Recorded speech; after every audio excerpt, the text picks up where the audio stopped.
know, I was trying to unlock the hero sword. I was really close to that.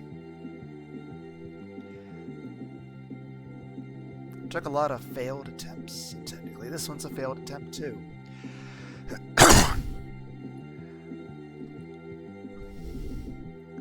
But yeah, I was about to beat the boss without any shrines, power-ups, or items.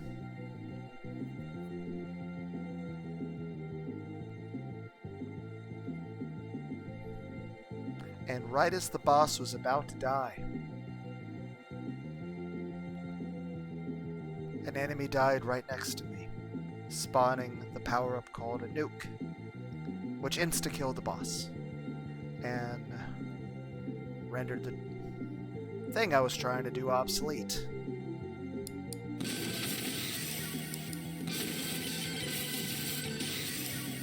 So it doesn't count.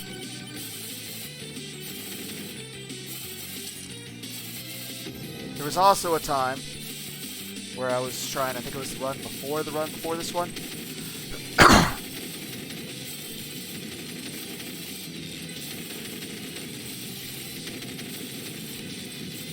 Where the boss had 327 hit points left when my character died.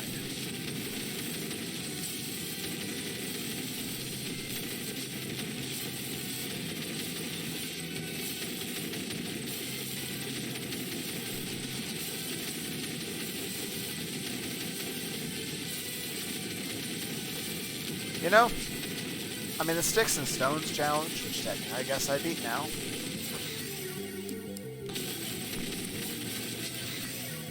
turns off item chests.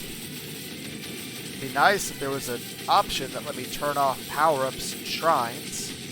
Otherwise, like, there's times where I'm like next to a shrine, I have to jump out of the way before I wind up activating it. And in case you're curious, my voice isn't hoarse from the game. So video games are a nice excuse to yell at something.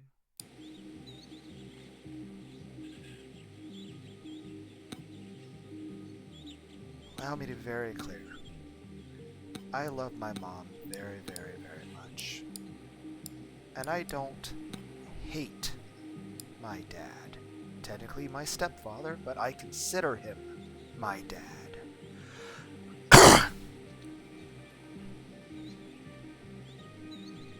And despite everything,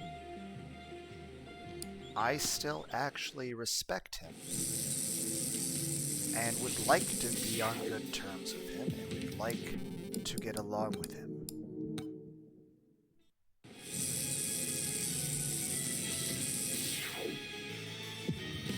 Heck, when I was over there for Thanksgiving, I gave my mom that Junji Ito book, and a collection of the Resident Evil books. I mean, Resident Evil DVDs. My mom's not really an anime or manga, but, well, she likes horror movies and stuff. She likes reading books of Stephen King stuff. I had a DVD of a Bible movie called Daniel, you know, from the Bible. And I had a book on, it's like an encyclopedia sort of thing on World War I and World War II. So I had to give that to my dad. Like I said, I do want to get along with him. And despite everything, I do respect him. And I do actually care about his well-being.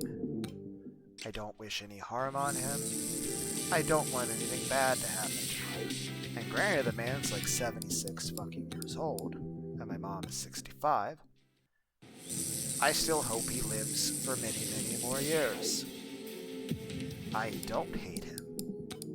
I have never once said to him that I hate him.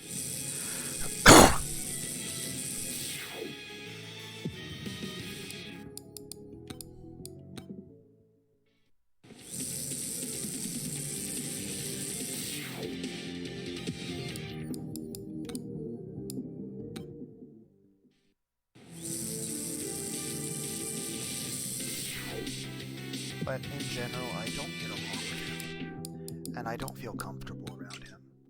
And I don't trust him, and I don't feel safe around him. And I feel very paranoid about the potential of him being violent. I do not hate my dad. I will say this, when my biological father died,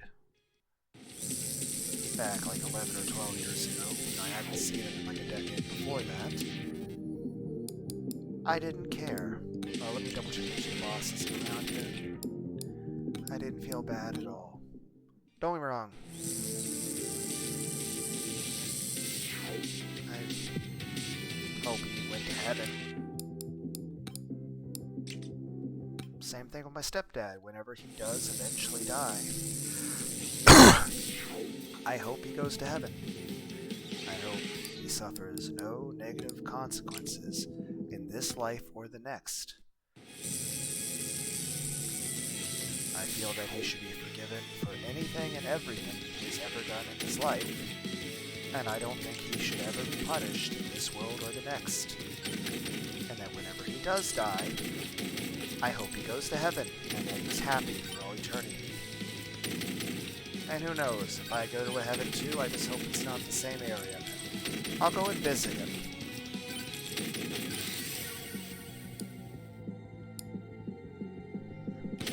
I don't wish any harm on him in this world or the next. I hope he's happy. And I hope he's happy.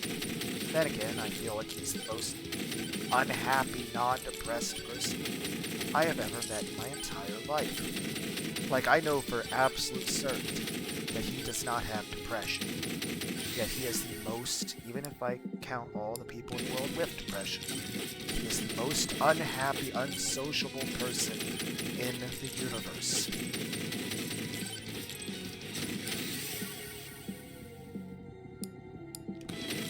I feel very much like he goes out of his way to make it where it is unpleasant to interact with him in any way, shape, or form. Heck, there was a time where I was working for him. A long time ago. And I did my absolute... I'm glad I didn't pick up that clock.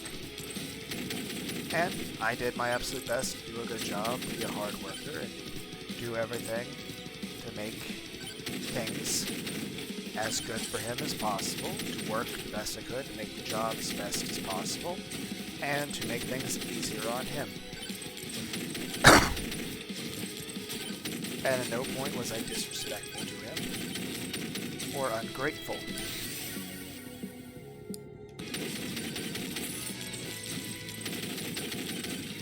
I don't wish any harm on him at all. I have never said anything rude to him, ever, in my life. I have never disrespected him. I have never said anything bad about him to anyone, except the internet.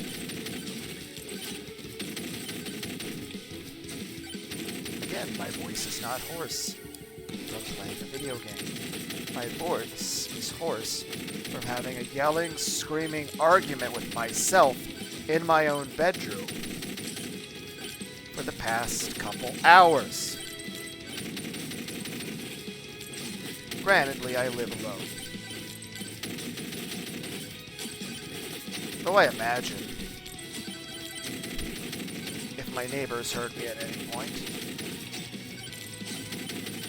they probably think I'm being abusive to somebody. Though, I don't think it counts, because it doesn't count as being abusive if the only person involved in the scenario of you yelling and screaming at somebody is yourself.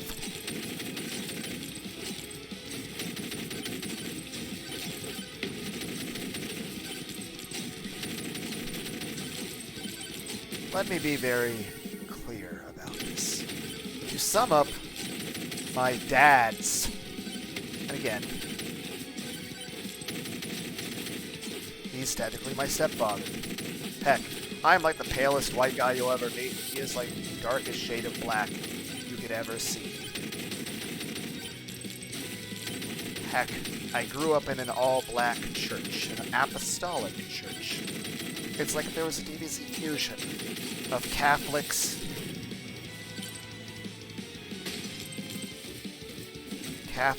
and Baptists. Though to be fair, all three groups in that description would be absolutely furious with me for making that comparison. Give me help. Like, I'm pretty sure every Baptist in the world would be absolutely livid with me over being compared to Catholics or Apostolics. And I'm pretty sure Catholics would be furious about being compared to Baptists or Apostolics. And I'm pretty sure Apostolics would be absolutely the most angry of all of them at being compared to... All of these tomes fucking suck.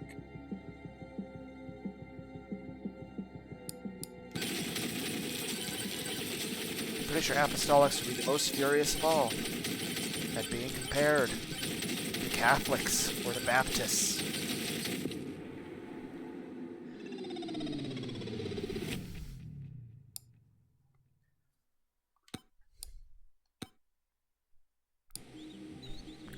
I grew up in an all-black church.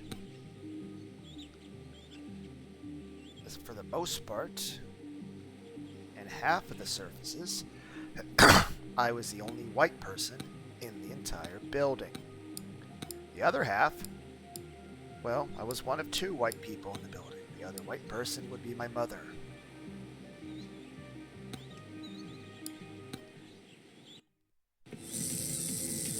And again, you know,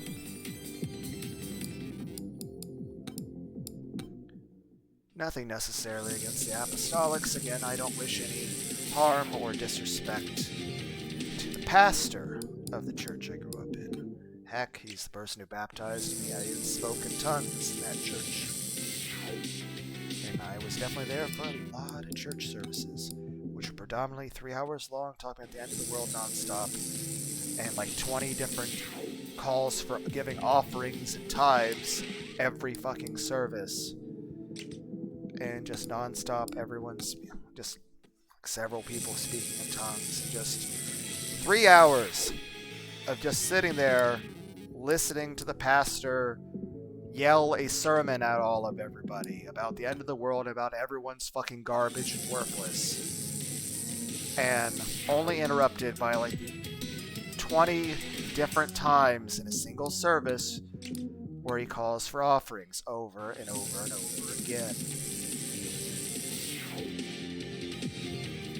And for a church that was very financially fucked off, he always seemed to be living quite financially well. Probably didn't help that my dad was giving like 15% of what he makes on his gross income with additional offerings to the church all the time. But hey, can't really complain. My family did provide for me, even though I mainly wore clothes from Kmart. Again, that's fine. I still appreciate everything. But here's the thing. I worked since I was like fucking 14 years old. I gave money to the church too. That was kind of required. I also paid for my school stuff. I also paid for my stuff for Boy Scouts. I also paid for like 90% of any of the anime stuff I ever got. Hey, look, we're finally next to the boss. It's such fucking shit placement for that, though. I'm an Eagle Scout, graduate 4.0, straight A's, honors diploma, took calculus, physics, chemistry.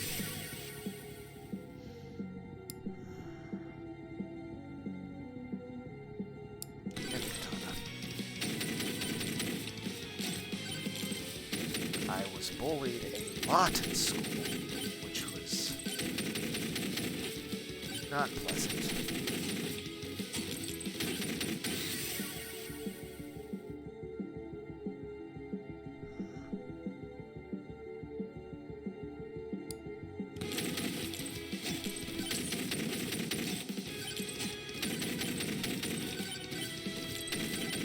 And again,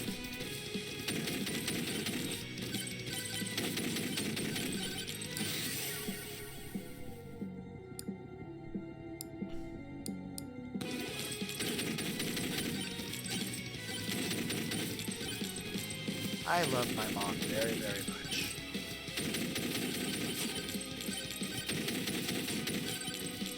And I want to get along with my stepdad.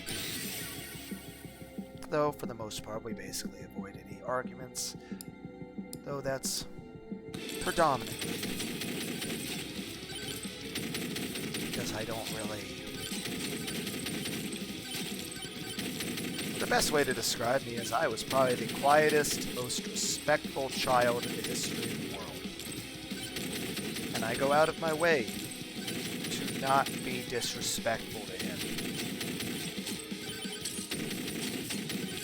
And I feel very much like it's not reciprocated.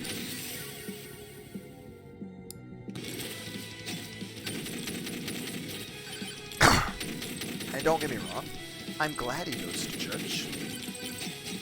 I'm glad that he quit drinking. I'm glad that he's a deacon.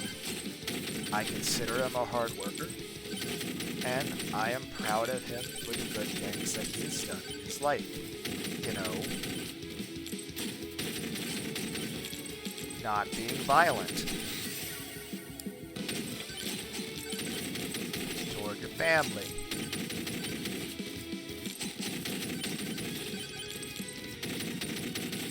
Having a job.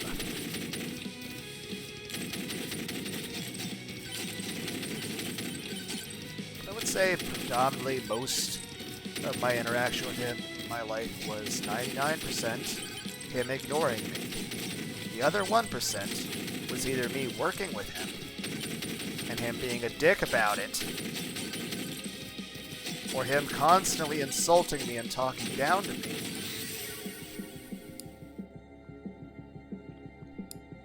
Lightning's not been a good for what I'm trying to do.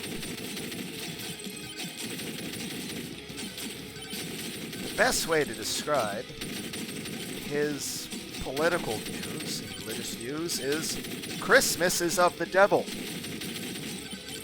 America is of the devil. Donald Trump is of the devil.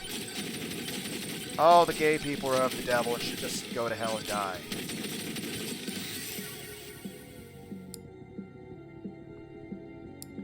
Grandly, it is, you know, very recently been Thanksgiving, year 2025. And, you know, I go over, spend time, see family. Heck, one of my nieces is like 24 years old. Apparently she like getting into anime and stuff, so it's like I brought over a manga like reincarnated as a slime from the perspective of the Trinity and Tempest thing. It's a good manga. It's sort of a offshoot of the main story. I also gave her a DVD containing the first 5 episodes of Dot Hack Sign.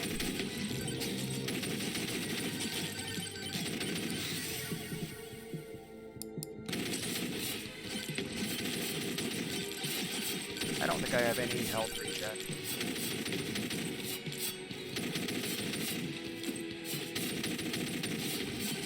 I took fall damage. I also gave her the complete series of the anime Trigun.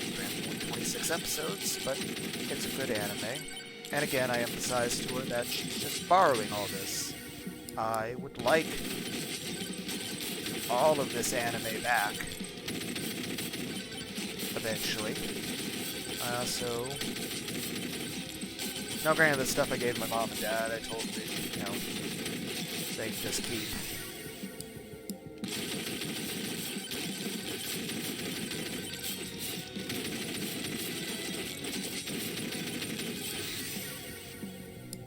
But to my niece, who's 24, there's also the first 2 volumes in the light novel, Berserk of Gluttony.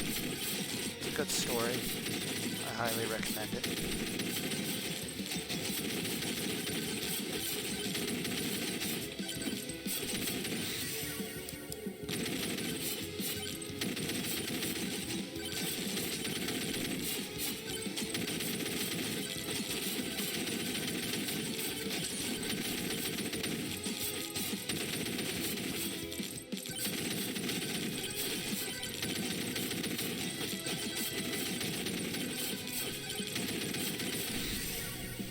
I also feel this challenge should be, you know, just no items.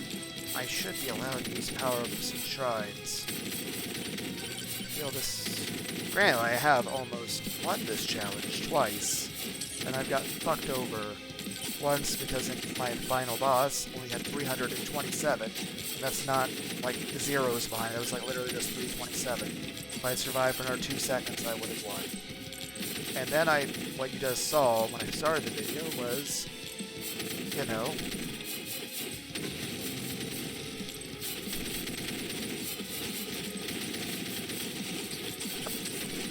I thought that was a tree.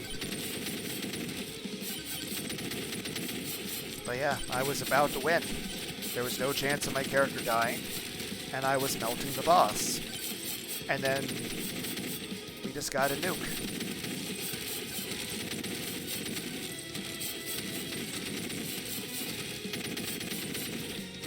You guys remember the super jumps in Halo 2? And don't get me wrong, I was able to play video games and stuff when I was younger. But most of my time as a kid was I was either at school, I was at work, I was at Boy Scouts, I was camping. I'd go out for a long walk on a bike trail. Back then the bike trail was gravel because it wasn't fucking paved yet.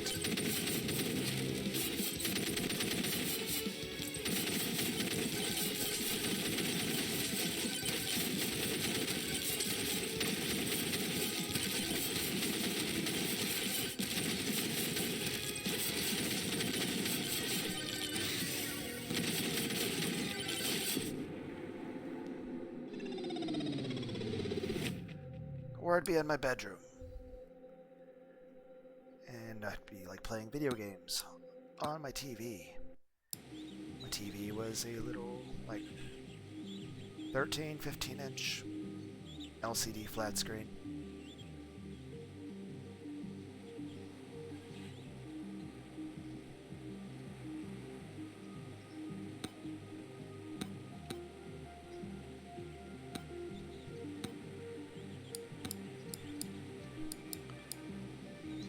And there was a thing in the back for earbuds or headphones. So I'd be sitting in a metal folding chair in front of my television with earplugs into the back of my TV. I'd be making so little noise that, you know, if I had died, you wouldn't notice a difference for like 3 days.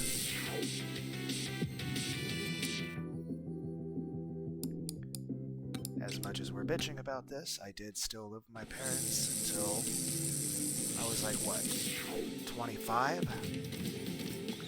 Then again, there were no places to move to. I had no one to move into a place with. Jobs were not exactly the greatest back then in terms of having money to afford going anywhere. I did also eventually try to do an online college because there's no chance that you'd ever afforded physical college with dorms. And I couldn't get scholarships despite being Eagle Scout and having straight A's, 4.0 honors diploma. Not that I lived with my parents for free. I was paying half the rent, most part. well as any bills I personally had and anything I personally wanted.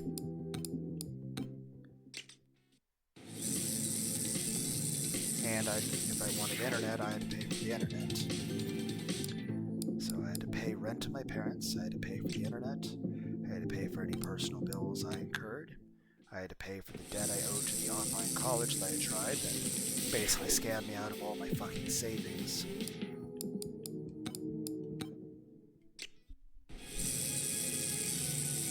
Heck, even when the time in the future where I wasn't living with my parents anymore,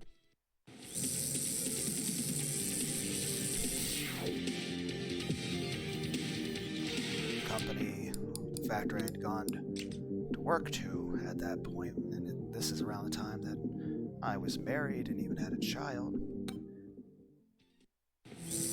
that company basically went bankrupt, and all the employees that work for that company are just sort of fucked over.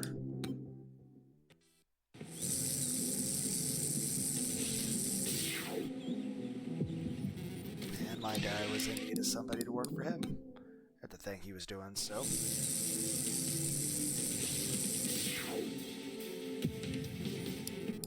didn't pay much.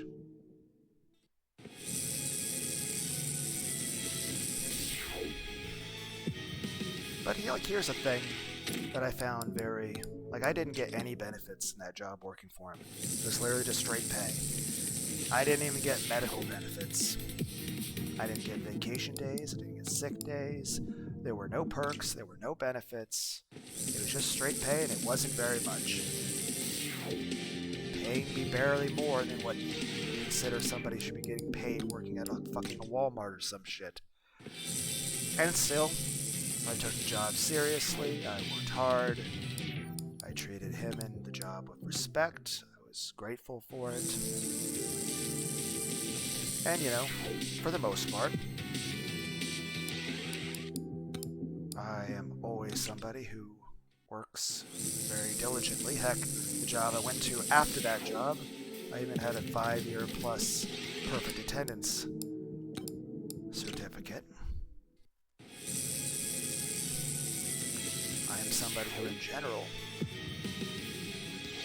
is always there at whatever job I do. Heck, the current job I'm at, I've been at for a little bit, I would say a year and 3 months, a year and a half. It's been over a year. So let's say we're getting closer to a year and a half. I don't feel like trying to think of the exact months right now. That being said, I have not missed a single day. Well, that's just way over there. At least something in the area. Well, fuck that. But I have not had to leave early. I have not been late. Heck, that job I was at for 7 years that I got? I was 6 years of perfect attendance and even had a certificate for the 5-year mark. It's a good run. We got bananas. Is that a banana in your pocket? You're just happy to see me. Just imagining a Stolfo with a boner.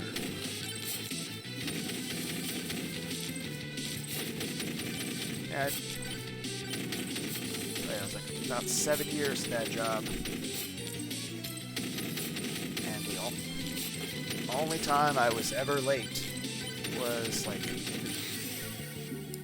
was the day before or the day before the day before my divorce was made official, where I had to go see a judge early in the morning. The job was third shift, but the last couple months of my divorce, when all the way all the paperwork and stuff was finalized, my wife was still living with me. That way I could, be there for my son, keep my child safe, be there for him, because his mother, well, I've already talked about what an abusive, violent psychopath my wife was in regards to me and my child. But hey, I'm sure many other guys out there, and even women out there, perhaps have their own stories of being married to adulterous, abusive, violent partners that were also perhaps very negligent to your children, but then used them as hostages and weapons against you. Anyway, she kept me awake the entire day. I'd gotten off work that previous day, and, well, I had to basically leave for work at like 9 o'clock at night or something. And she kept me up to like 6. I think I had to be at work at 10:30 and had to leave at 10 or something. I can't remember. It's a long ass fucking time ago. Cool down time. Anyway, she kept me up till 6 and then left with some other people with my son. And then I basically just passed out, and then I got up because of my alarms to go to work. Because, you know, you have to go to work. And that was the factory job after. I think I'd been there for a few months. It was at least several months before that. But the thing I'm mentioning with work with Dad that pissed me off, which I didn't really say shit to anyone about. I just sort of kept my mouth shut and just took the fucking insult.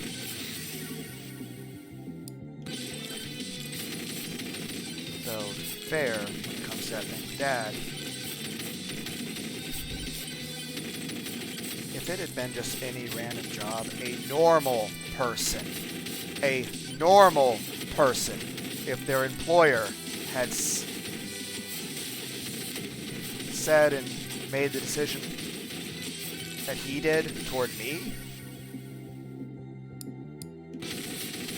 a normal person's reaction.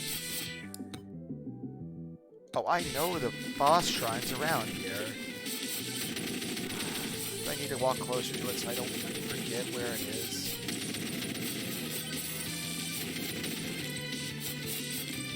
Obviously that direction. Let's get this though. Anyway,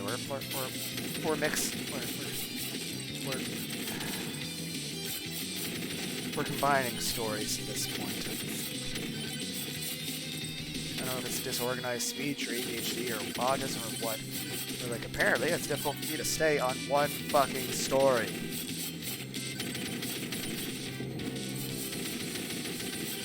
Where is this fucking...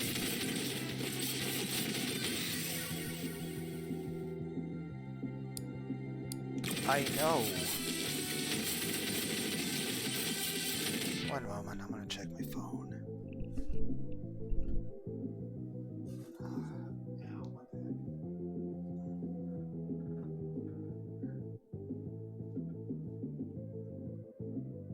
I heard it, but I don't see it.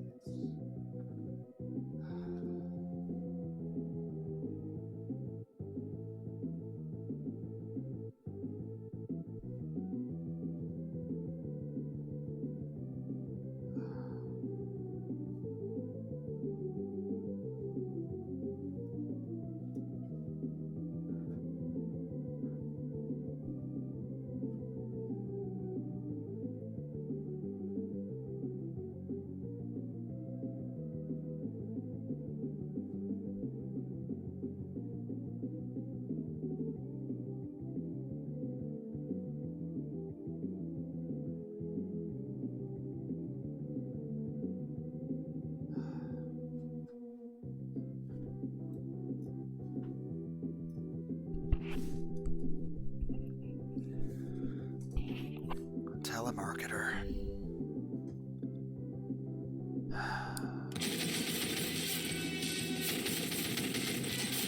Where the fuck is this like, I know I saw it when I started up the game.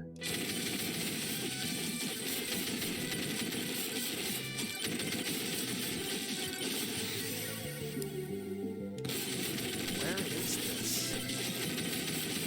Like, I know I was looking right at the shrine.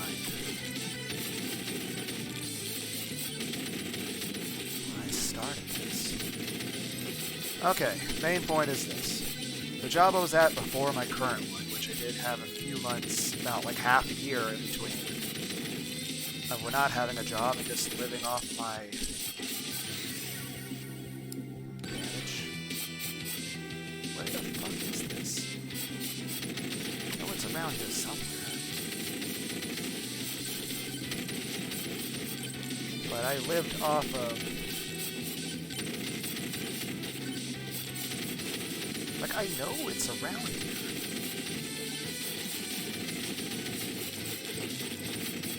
Like, I see the red wind. But, I mean, heck, I still paid my child support at the same rate, even though I didn't even have a job. Heck, I wasn't even getting unemployment or anything. And I still paid everything at the same rate as if I was still, you know, employed. I had hoped to get an office job or something. Either way, it was good that I got out of that previous job. It was killing me. I was having, like, absolute horrible constant chest pain. And my knees were horribly hurting all the time. Where the fuck is this boss?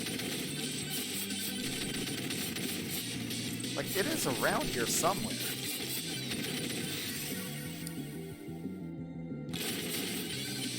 What is this?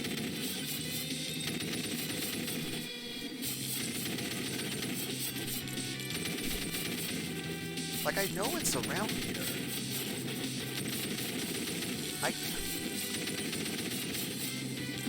Okay, there it is.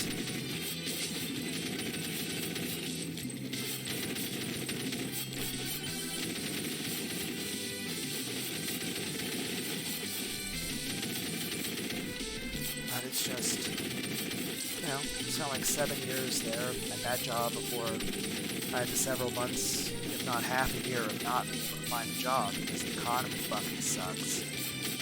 Heck, I know, like, if I lose this job, I don't know if it's possible to find another job. And again, hey, we at least make enough money to get by week to week, you know, to not be homeless.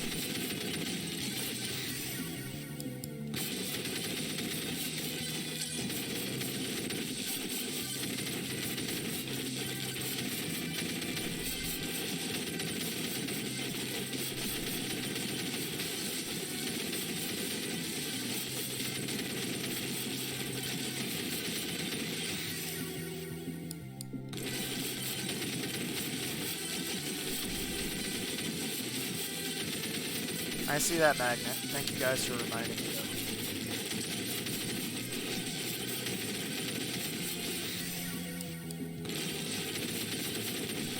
Not that I have a chat. And even if I... You know?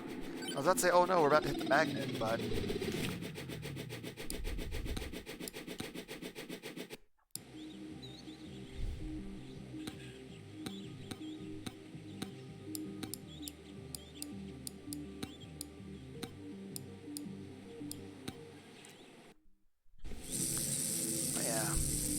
September, October. So, it's been like 16 months? 1 year and 4 months? 1 year and 5 months that I've been doing this current job. It's also a third shift job. And, as always, it's a manual labor thing. Using things like reciprocating saws. Stuff like, I'm even driving a forklift a bit here and there. But most of my time is spent moving and lifting things. Despite that, I'm still fucking fat.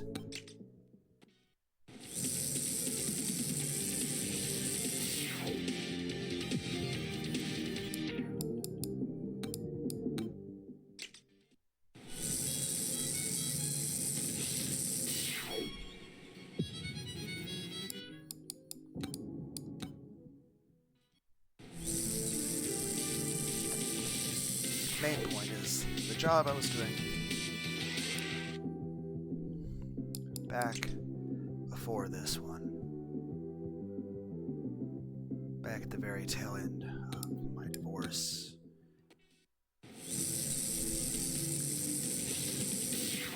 ex-wife kept me up till like 6. And I fell asleep and woke up at like 9 something with my alarms to go to work. And I put my pants on halfway, and then I just fell over and collapsed and fell back asleep. And it's not like, oh, I was getting dressed in bed. No, I was standing in the middle of my floor. I was putting my pants on, and I pulled them halfway up, and I just passed back out. Though I did wake up about 15 minutes after I was supposed to work. Immediately got dressed, rushed to work, and he was there. Did my job. And with the exception of that, I was never late or missed work a single time when it came to that job. Heck, when it comes to majority of my jobs, I tend to be very punctual. I don't miss work. I'm not late. I don't leave early. And at no point do I slack off or not work as hard as I possibly can.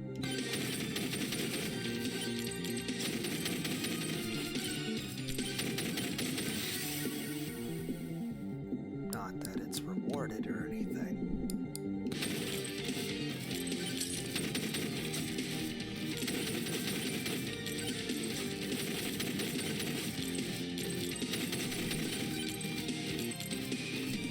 In fact, I would say in general, that's been true of all the jobs I've worked.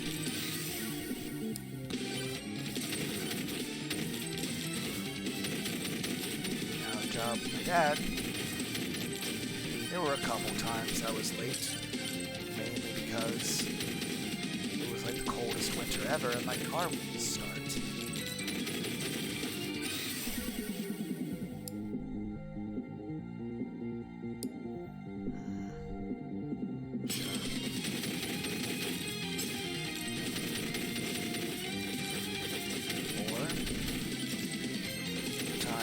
Also snowing,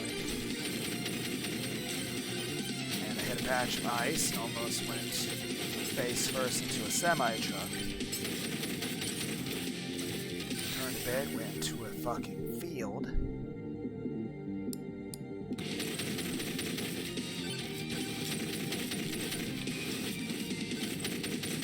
Just barely avoiding, dying, and pushed my car out of said field. Fucking blizzard.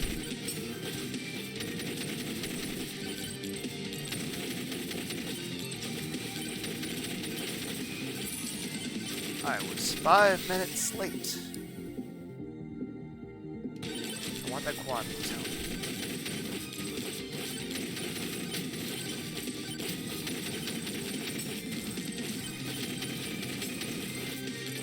Yeah, not only do I get bitched at for that one, especially when I'm like pretty much never, ever, ever late.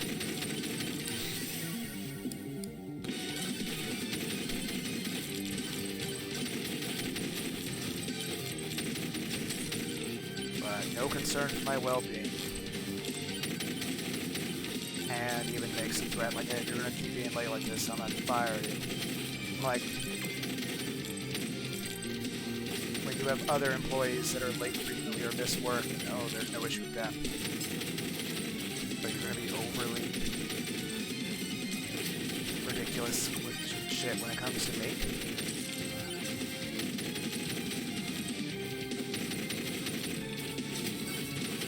Or there was a time my son was running a really high fever and I was at the emergency room. And I took the day off. It's not like I was getting paid for that day off or anything, and I was gonna have to come in on another day when it was gonna be my actual day off. Got upset at me for not coming to work. Like, my son is literally having a fever, and I am at the emergency room with my child. They even had to put a catheter up my child's dick.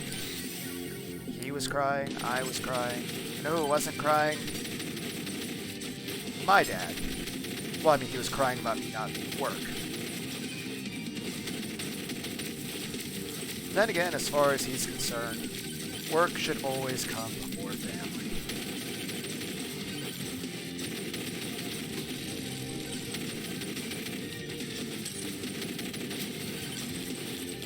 Not that it matters, all the money he makes from work he just gives to the church.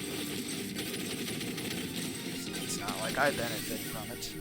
Heck, if I had been more financially able to fucking leave when I was younger, and did not stay living with them, I don't think they would have financially survived.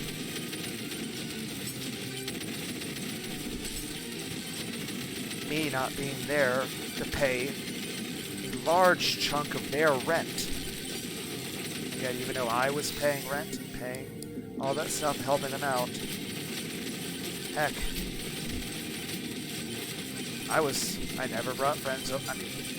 I had friends over for half an hour on my 18th birthday to eat cake in the kitchen. Heck, there were no rules against me leaving the house in the middle of the night. Just that I have to stay out of the house for a few hours.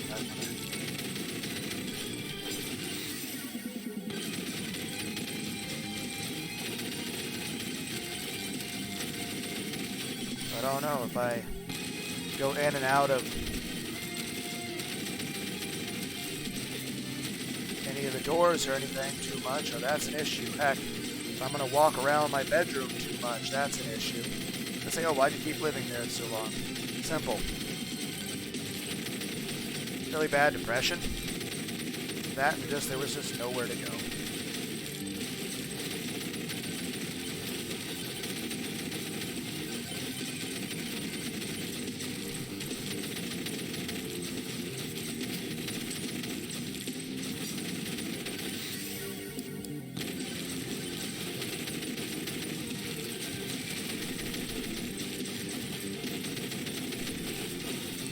Well, it's not like it didn't matter too much if I was allowed to be sociable and have people over, because, you know, there really weren't other human beings on the planet anyway.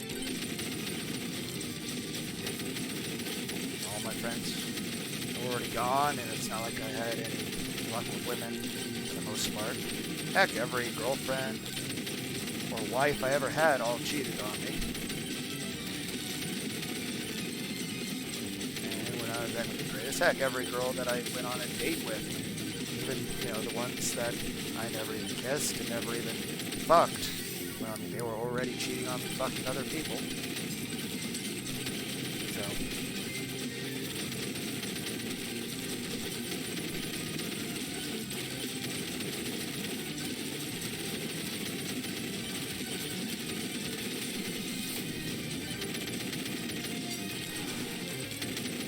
it's like, Lunar, you're not talking too much right now.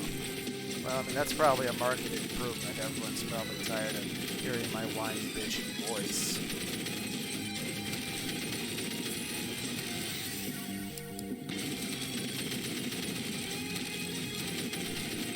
But I am doing as the kids say, locking in. Trying to win. I was about to say, though, that right now it's a good time for me to try to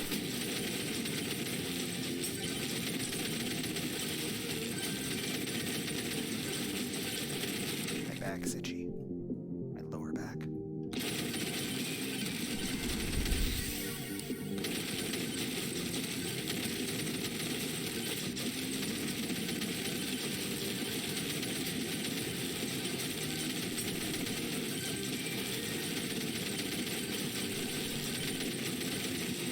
But yeah, main point is this. There was nowhere to go, and I couldn't afford to go anywhere.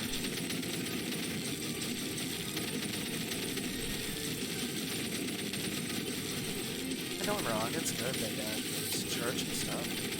But, I kind of dislike the fact that he's so fucking overbearing about it, and also insane. Like, literally, I pretty much only ever see him on the holidays.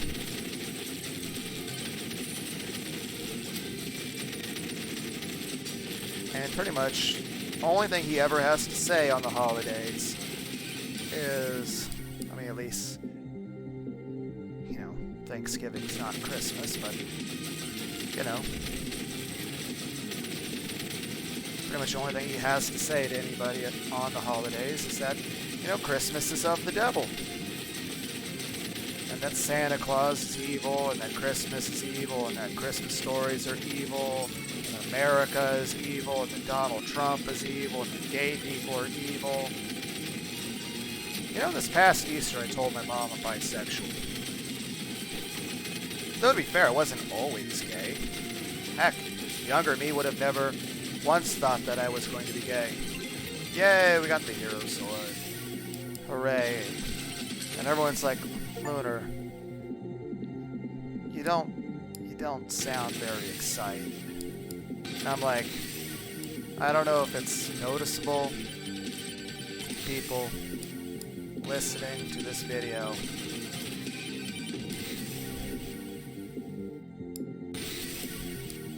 But yeah, my mind is just perhaps a tiny bit elsewhere at the moment.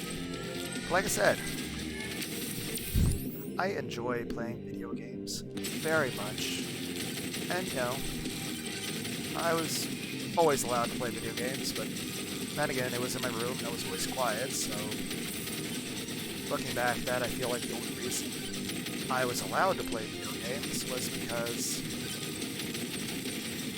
it kept me in my room and away from people. So I see it more like people resented me and didn't like me being around. And either an issue of being, you know, a kid who's supposed to live there, or, you know, hey, I paid a large portion of the rent. And I really, looking back at that, I feel like my parents would not have survived if I had not been there helping them on the bills.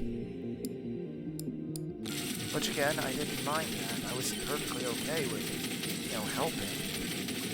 It's just, I would have liked a little bit more appreciation. You know, a bit of respect. A bit more not being bossed the fuck around.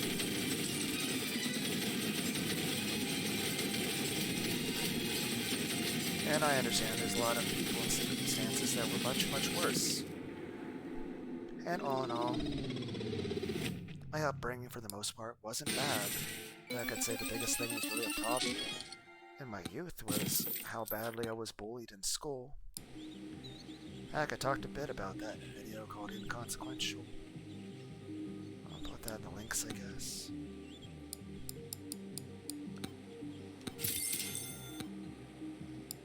I'm never getting that.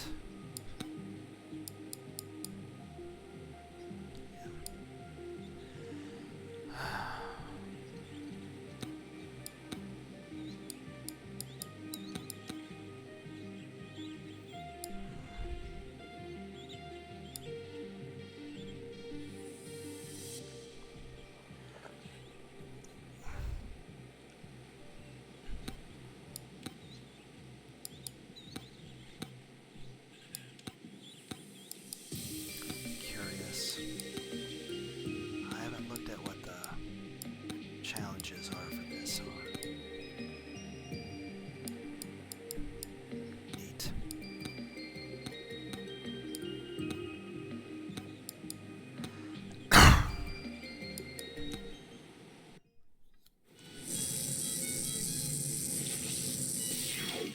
Oh, we start here on our very first. That's hilarious.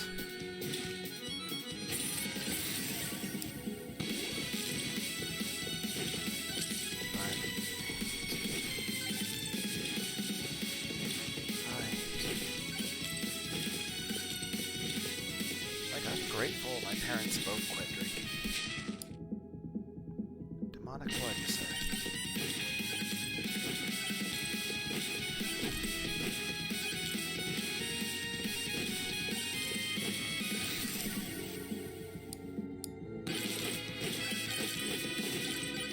I already forgot how much demonic blood costs.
saying, that job I worked for, I didn't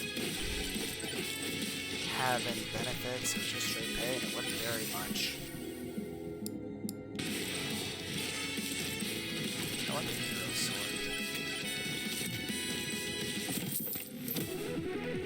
That being said, I really was so grateful for that job. It was the first main reason I took that job on is just because, you know, I had a family to worry about, and there weren't really very many jobs available. Now we were at the most part was this. Well, that was inconvenient, so. But the biggest issue was this. The job I'd been doing then was a split shift. It was basically usually 11-hour shifts, sometimes 12-hour shifts. It was usually the latter half of the second shift. Like still, the latter half of the second now shift, and the first half of third shift. Usually I'd be leaving for work for that job at 2 in the afternoon, and I'd be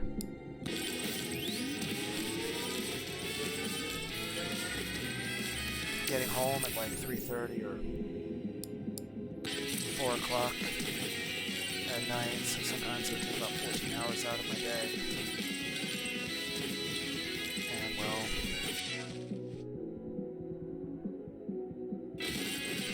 let's just say there were some concerns with how my wife had been in regard to my child, our child. But one only was the other job basically liquidated. In fact, that entire building was shut down. But the other job I was going to do with Dad was first shift, which would mean I'd be able to be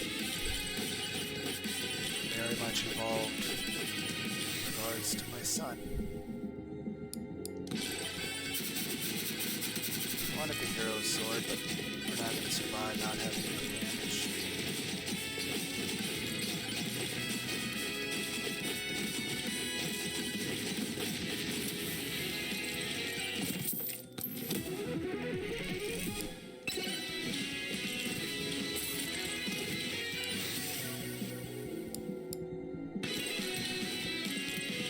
Definitely want the size to them. But the main reason I chose to take that job was because it would make it much easier. And granted, I had to drop a few hours, but as was the previous job, was just killing the hours I was doing there. I was doing like 70 hours a week. But I just, at least by going to this job, I'd be down just doing 45 or so hours. So that'd make it a lot better. Let's refresh. No. Gem. I don't know what the size to it. No. But the main reason I took that job was because it would make it easier for my son. I didn't need to prioritize making a shit ton of money. I just needed to be able to have a job where I just worked first shift hours, and I could make sure I could be there at night when my son's sleeping. I could, basically try to get him a normal life.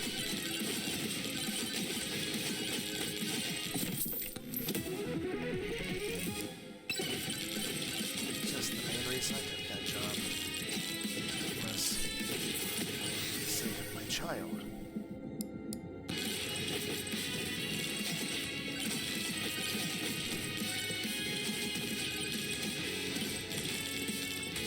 And then,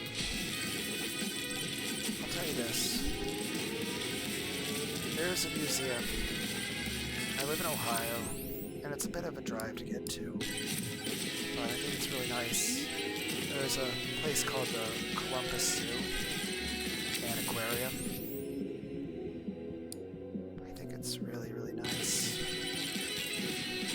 the zoo. The zoo is awesome. There's also a museum in that same city called Cosi. It's sort of a science museum, but they have a lot of stuff aimed toward kids, especially toward little kids. Both things I was only able to do once of each with my family. Last time I went to the zoo was with my wife and my son when my son was 2. The last time I went to Cosi was with my wife and my son. He was 2. And I was really happy. Not only do I enjoy it, but I really wanted to take my wife. And I really wanted to take my son. And I really want to catch this tumbleweed.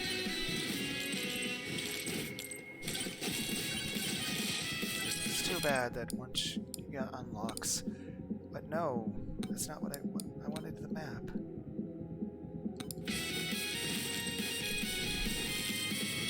I was trying to click the tumbleweed. I'm saying, like, you unlock katana from a tumbleweed in tier 1.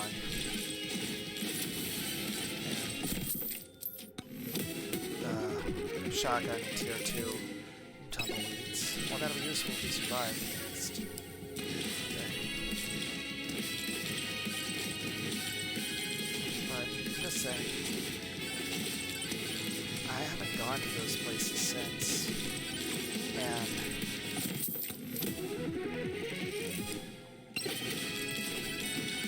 well, it had been about a decade before then, so if we don't count the time I took my wife and son to the Cosi or the zoo, I haven't been in like 20 years. And I really do like it a lot.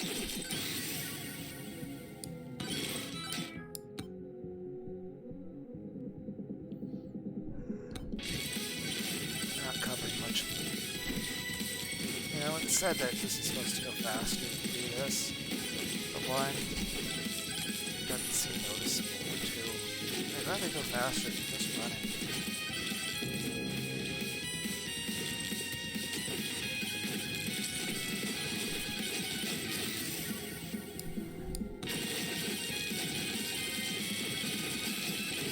You're taking way too much damage.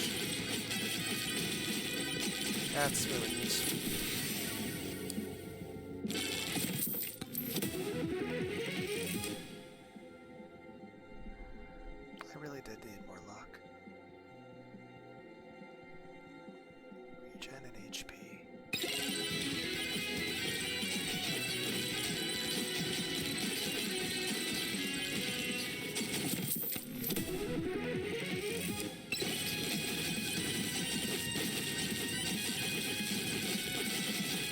Not even gonna be able to get to that other part of the map.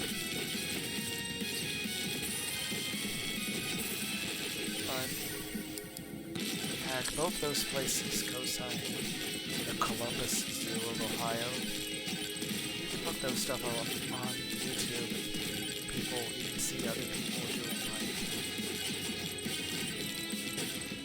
tours and stuff on video. You should be able to get stuff out of these temples. Like additional weapons.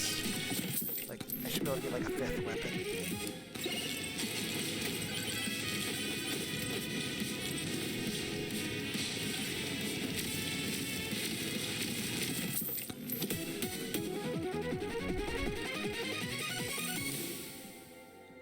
Do I even have poison? I mean, they have the moldy cheese. Okay, that actually seems to be working pretty well.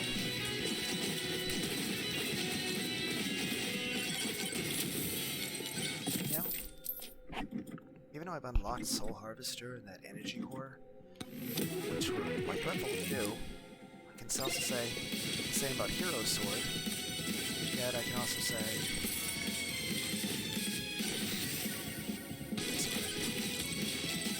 that I haven't seen Hero Sword yet, but that's a little bit,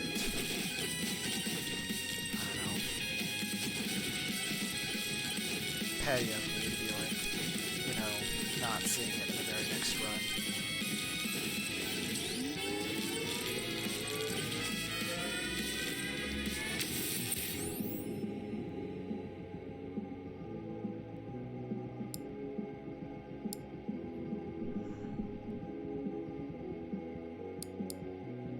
Jump height.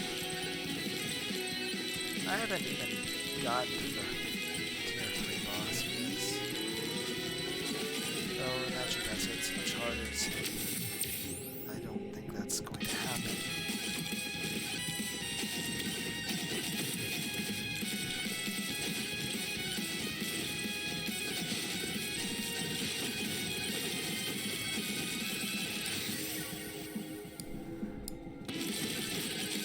I'm just saying, I really like those places. And it meant a lot to me to take my family there. And it was very difficult to do.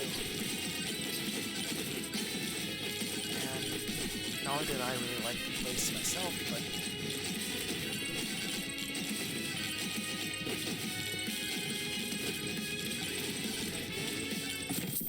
I did everything I could to make my wife enjoy it, but my son, he really did have a lot of fun on both of those places. But heck, the very first time we tried to go to the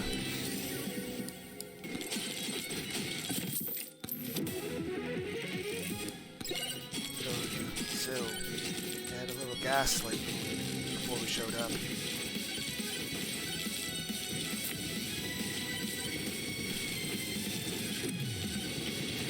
How are you hitting me? The time stopped.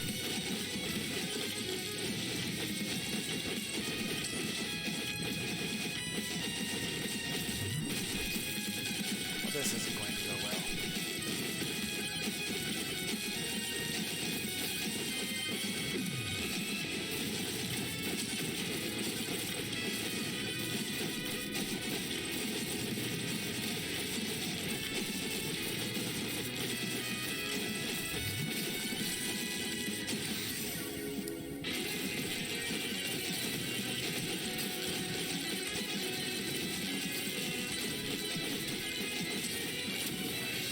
Oh, I am definitely going to die before I get to that.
Just, it meant a lot to me to go.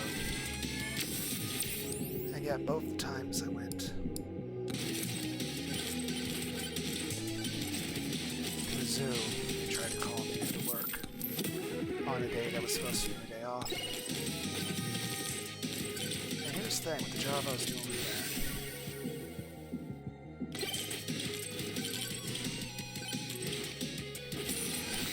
that, I had already worked 45 hours that week. I had already worked 45 hours that week. It was my day off. I wasn't getting paid for that day off. scheduled it. And it's not like I was working less time that week because of the day off. You know, it was the end of my week. It was the end of my week. I had already put 45 hours in. It was my day off, and I had specifically scheduled it. I had specifically scheduled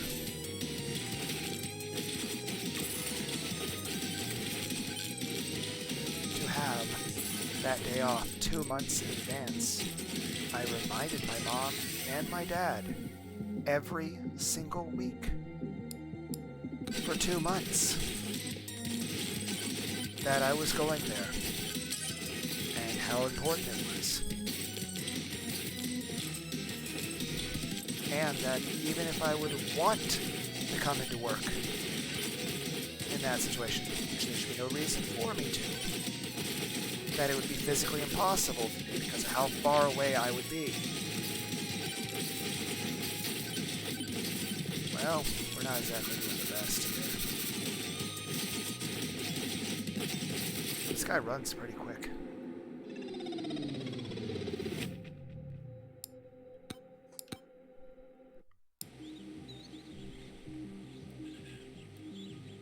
But they knew how important that day was to me.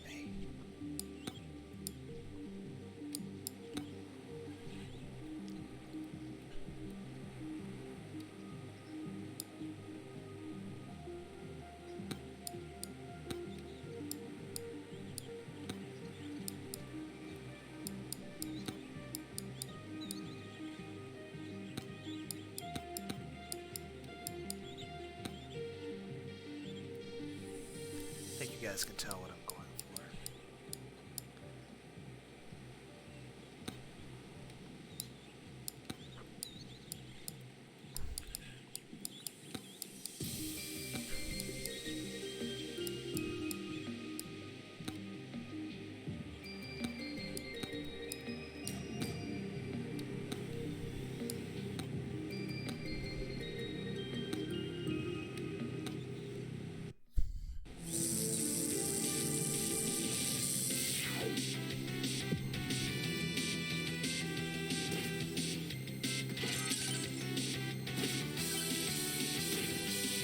They knew how important that was to me. Not just because I wanted to go, but because I really wanted to take my son.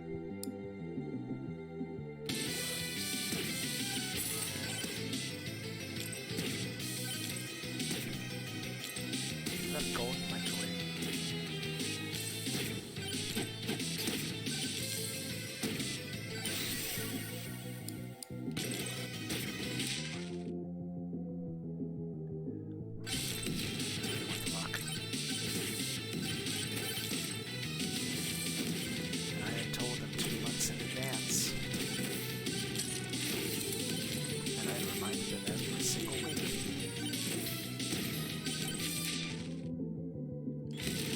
Yet,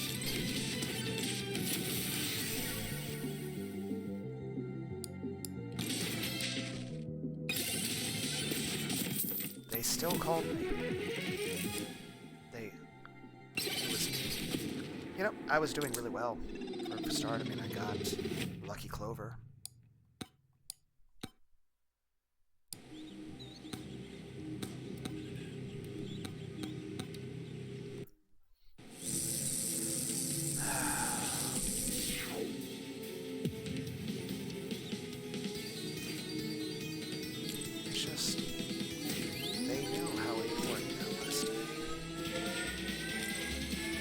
Here's the thing. Had I not taken my wife and son to cosi and the zoo when I did, I would have never, ever, ever been able to take my son to the zoo or to cosi. And even though he probably doesn't remember that stuff, I'm still extremely grateful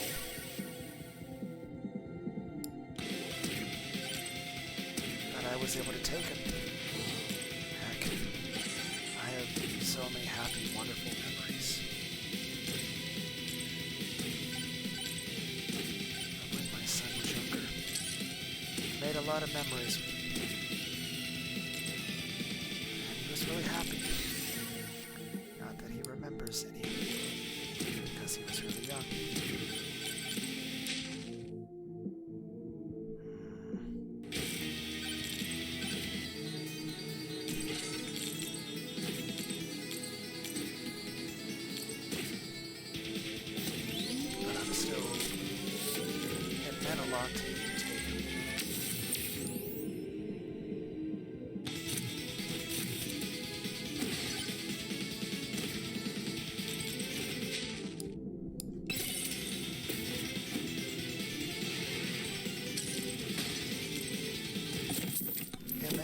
It's a big deal to me.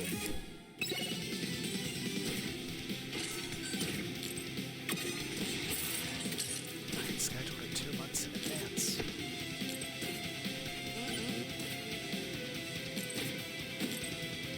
I reminded them every single week, multiple times, a couple weeks, leading up to it.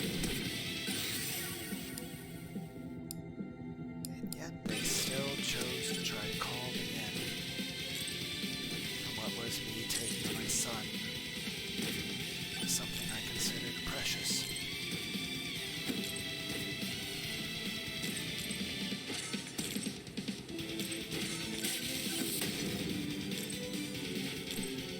Ow.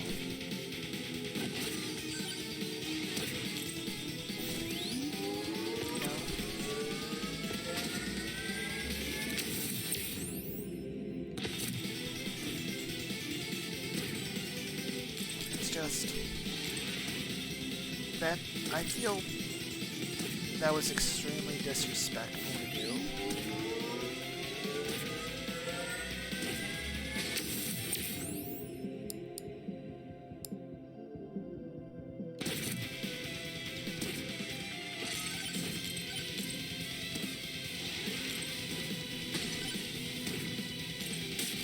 I feel like ignoring the fact, the family and all that sort of stuff.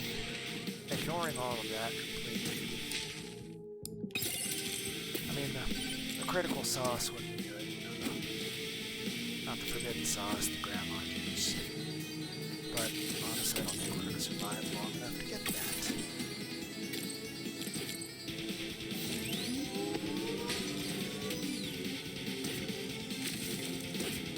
Not how anyone does the curse tone.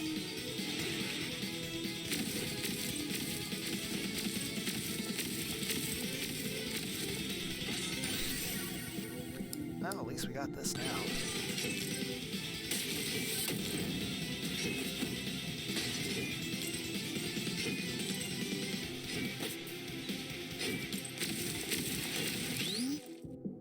Again.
It's just he knew how important it was.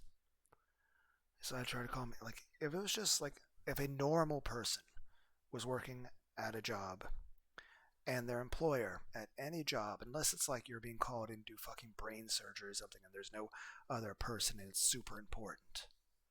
But like if you're someone just working at a job and your manager calls you in on your day off after you've already worked, you know, into overtime, and it's your day off and you're not getting paid, you're not getting benefits for this, and you're far enough away to where there's physically no way that you could actually get to the job if they call you in. And you've scheduled this off months in advance, and you've reminded them over and over and over again, regardless of what you're doing, especially if it's something that's important, in regards to your own child that you've been looking forward to and is a big deal to you and very important to you. I'd imagine the normal person response, and I'm not talking like a person who's angry or. No, I imagine just a completely normal, average person. Their response, and here's the thing: when I got that call, like I stayed calm, I didn't get angry, and my response was, "You know where I'm at. There's no way I can go to work. There's no way I can be there." And immediately I wound up having to deal with being yelled at, and it's like, oh, it's irresponsible of me not to be able to go to work whenever I'm basically called in. And apparently, every other member of my family agreed with him on that, including my mother.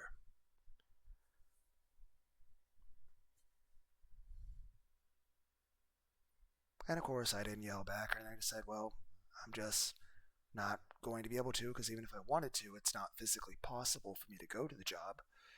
But yeah, I'm gonna hang up the phone now and actually just spend time with my family and my son. Um, hope things go well with you, and I'm sorry that other people that you scheduled completely blew off work and didn't show up for the days they were actually scheduled for. But yeah, that doesn't mean I have to come in. I mean, heck, I very frequently come in on my days off. And then you're like, okay, we'll give you a day off sometime later in the week again to make up for having to come in on a day you're not supposed to. But it's like, one, even if I wanted to come in, there's physically no way. I am way too far away from home, let alone from our job, which is in the opposite direction, even further away. Like, it would take me a couple hours. Like, even if I left from cosi right this moment, it would take me like an hour and a half to get home. And it would take me at least 2 hours plus to get to work. Like, it's physically impossible. And that's even if I wanted to go. Like, it's not, I cannot be going to work.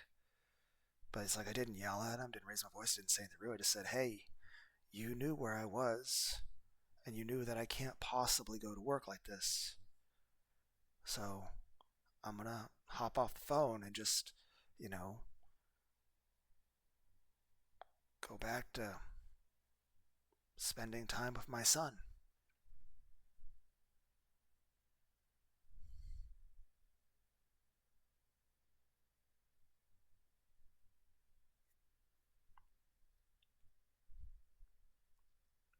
But I feel like a normal person, if it was just a random, like, I feel like any job, heck, I feel like if you were at a Walmart or a restaurant or any factory whatsoever, even most factories, because here's the thing, factories and warehouses, I worked at many of them, and they just consider you a number.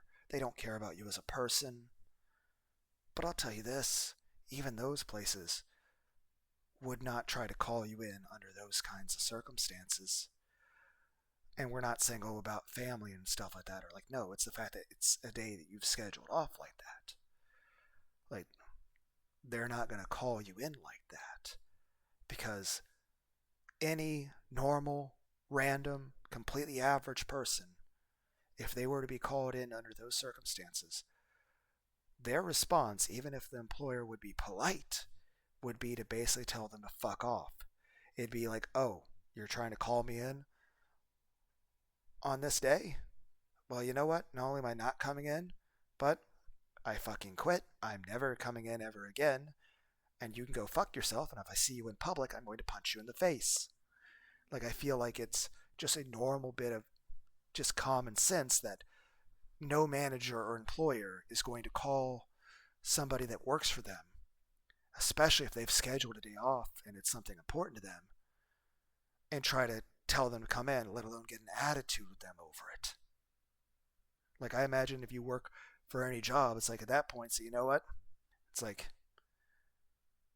and then it's also the fact that, okay, I'm not doing the best financially, and it's like, oh, I'm concerned about my family at this point. What, are you using the fact that the economy sucks and just that I'm concerned about the well-being of my family against me? I mean, no matter how you look at it, that's like really fucking shitty. And you work for any employer like that, you'd basically tell them to go fuck themselves. And, I stayed calm, I stayed patient. I just said, hey, you know where I am and that I can't possibly be there, even if I wanted to be. And I don't want to. I want to spend time with my son. So I'm going to hop off the phone here, and I wish you the best on that. And of course, he wasn't very happy about that. And everybody else and the rest of the family was just... And of course, my wife wouldn't stop yelling and screaming and cussing at me over it. Basically saying the whole day's ruined. And then I had to calm my son down because he's a little upset because mom is yelling and screaming and causing an issue, and now everyone's staring at us because my wife is screaming and cussing and yelling. And then again, like I said, I mean, I can always look down and see a 3-inch scar on my right arm from my last Christmas being married to my ex-wife, where I was like in my downstairs living room. My son is 2.5 at that time, and he's playing with his toys. This is before the cosi thing, by the way. Still try to make my marriage work. About a half year later, we had to file for divorce, or like something like that around there. But it's just, she felt annoyed that our 2.5-year-old, or 2.5-year-old son was playing with Christmas presents. So she started yelling, screaming, cussing, and throwing things and kicking things. And, well, he started to cry, feel upset, and that upset her. He walked toward her, that made her upset. I stepped in between her, asked her to please stop. She lunged at me. She stopped when she saw the blood coming out of my arm. She then went to our bedroom. I then covered my arm up and then, consoled my crying son. Because, he was happy, and then his mother's just yelling and screaming and cussing and breaking his toys and slamming things into the wall, and then daddy's bleeding. So, but yeah, as far as the thing with dad, it's just like, to call me in that situation, I feel is very, like, even if you don't know the employee and you have no relation to them whatsoever, I feel like that's extremely fucked up. And then the fact that, family, but we're just getting off. Main point is this. Like, there was a point at the end, the pastor got upset at me because the pastor had dreams and aspirations of being a televangelist, and he was recording things. And, I was just sitting there in the pew, quietly listening to him. I was like 17 back then. I'm just sitting there with the Bible open, just reading the Bible. But he's wanting everyone to stand up and sing and stuff. And I didn't want to. So him and his wife got pissed off at me because he felt I was making him look bad and hurting his chances of being a televangelist and stuff. pastor who only cares about money and how he looks and being able to talk on the television to people. And my dad, who was a deacon, who only ever became a deacon because he doesn't want to go to hell. And he only ever married my mom because he knew he wouldn't be allowed to step foot in a church, let alone be a deacon if he didn't. Considering the fact that he was like with my mom's older sister, which was like third wife at that point, before he met my mom. Keep in mind, before he had met my mom or my mom's older sister, both of those people were already single mothers. Then he marries my aunt, who is his third wife at that point, then cheats on her and fucks my mom, who was also already a single mother herself at that point. And then even up to the point where, the black child is born, that's, definitely his. My second sister, because I have two of them, still ignores it, but, continues to cheat on his aunt with other people. On my aunt. And then they get divorced, and marries my mom, gets together with her. Things are so bad at one point that, back then, Dad was okay. And again, my stepdad was okay having a gun in the house. And then both of them were drunk. And then she took the gun, and both people thought the gun was loaded. Both people were absolutely certain the gun was loaded. She points the gun right at his face. Tells him that she's going to kill him. Blow his brains out. Blow his brains all over the wall. And his reaction to that was, "Oh, you don't have the balls to do that, bitch." She pulled the trigger. I'm pretty sure it was loaded, too. I'm pretty sure God just magically removed the bullet. Because, had Mom actually blown his brains out back then, she would have never got back together with my biological father, at which point I would have never been born. Heck, shortly after her second child, she wound up losing an ovary and a fallopian tube on opposite sides, rendering her, for the most part, infertile. My mom got together with my biological father, had my first sister, my eldest sister. They then split. She then got together with my stepdad, though initially it was just them fucking, with him married to her older sister. And then eventually they got together. Then eventually they got divorced. Then my mom got back together with my biological father. And, about 6 years after the birth of her second child, she got pregnant with me. Because her remaining ovary and fallopian tube decided to move on their own to connect to each other, which I don't even know the statistical possibility of how that happens. But either way, somehow God decided he wanted me to exist. Which, don't be wrong, I'm happy and I'm grateful for it. Heck, I may have depression, but I appreciate my life and I'm happy to be alive and I'm glad to be alive. Heck, I've never attempted to kill myself. I never will. I've thought about it every single day since I was 7 years old. But, never tried it. Never going to. But, while I appreciate that God created me, there is nothing special about me or value to me. So, why God decided to go out of his way to make sure I exist, I don't know.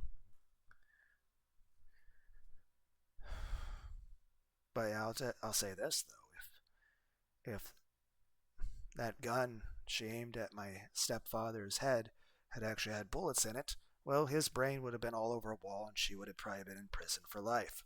At which point, I wouldn't exist. And certainly there are complaints in regards to what kind of person my biological father was.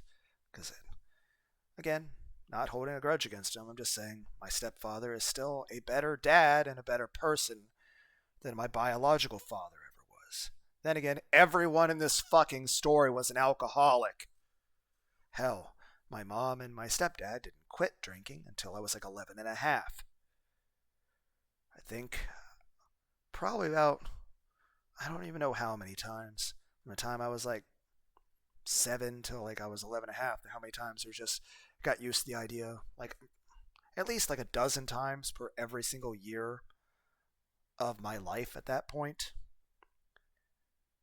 Anytime I'd be hearing, people being drunk and yelling and arguing and having really bad arguments and fights, my go-to response was just to hide in my toy chest like the Binding of Isaac. Granted, that game hadn't even existed. I don't think Edmund McMillan even graduated high school by that point. I don't know how old he is. Main point is, I spent several years being used to the idea that if I hear the drunken parents in my house yelling and fighting with each other, then I'm just going to hide in my toy chest.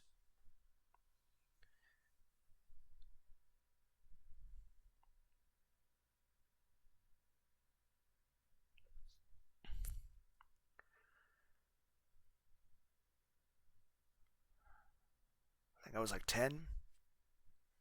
My mom tried to run away from him. Just me, her, and barely enough money for gas, with literally nothing else. Maybe like one single suitcase with just some clothes. And the intention was to go all the way down to Florida. We made it through Kentucky for the most part. Not sure how far. She talked to someone on a payphone, seemed upset, then we went back. Who and what was said, I don't know. I have many ideas, but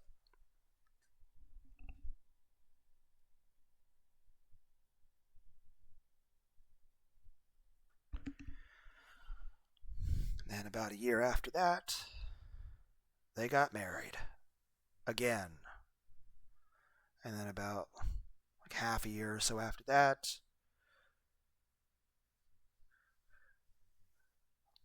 we were going to church. And he was, progressing to become a deacon. Though, looking back, the whole reason he even got back together with my mom in the first place is because, one, there were no other women available for him anymore. So it was either my mom or nobody. Two, was the fact that, heck, even the initial time he married her was because he had had a child with her. So he wouldn't be a very respectable deacon if he didn't wind up remarrying the woman that he had a child with. Granted, he had other children, but they've gone and to like live in like fucking West Virginia. Back when I was a child. They're a bit older than me, but apparently they, for the most part, really don't have much of anything to do with Dad. He goes maybe once or twice a year to drive over there. He'll stop like at a White Castle or something because apparently one of his daughters there likes White Castle, I guess. So, and White Castles apparently don't exist in West Virginia. It'd be nice if they built a White Castle around here. I actually think it's a good restaurant.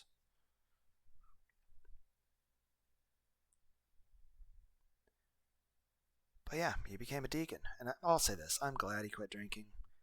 I mean,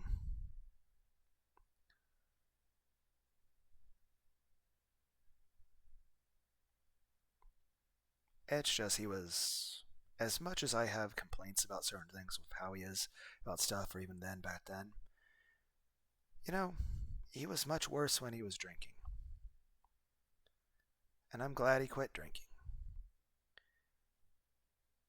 But also, I felt a little bit annoyed that, every day when I was in high school, I would hear him get up and type out the Bible on a typewriter, not a computer, an actual typewriter, at 3 a.m. in the morning.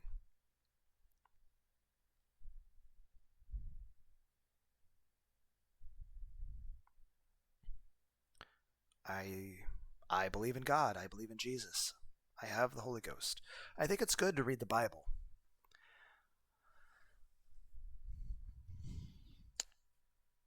But he's fucking overbearing and hypocritical about it, and he's just so unbearable to be around. And anytime you ever talk to him, interact with him in any way, everything he ever has to say about anything is always bad and an insult.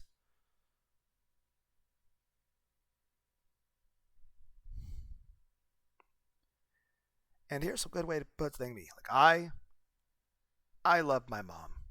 I love Christmas. I love America. I strongly support Donald Trump, and I am bisexual. And you might say, oh, he won't approve of you being gay. He doesn't approve of me being straight. Heck, even when I was paying half the fucking rent and 25 years old, a girl I was going to go on a date with wanted to stop by and make sure I wasn't like a fucking serial killer. Just wanted to, see where I lived. We were over for a couple minutes, just long enough for me to introduce this girl I'm going to go on a date with, who's technically older than me by like half a year. Just introduce her to my family, and mainly just my mom.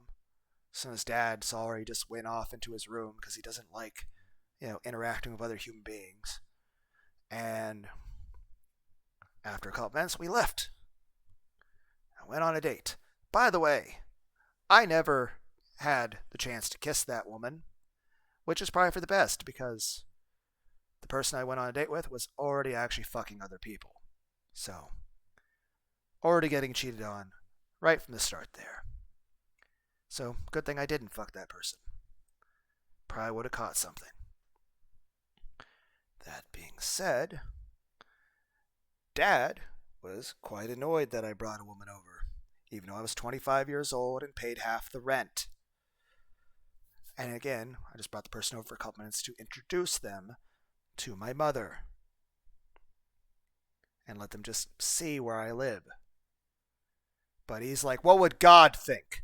What would the neighbors think? What would the people at church think?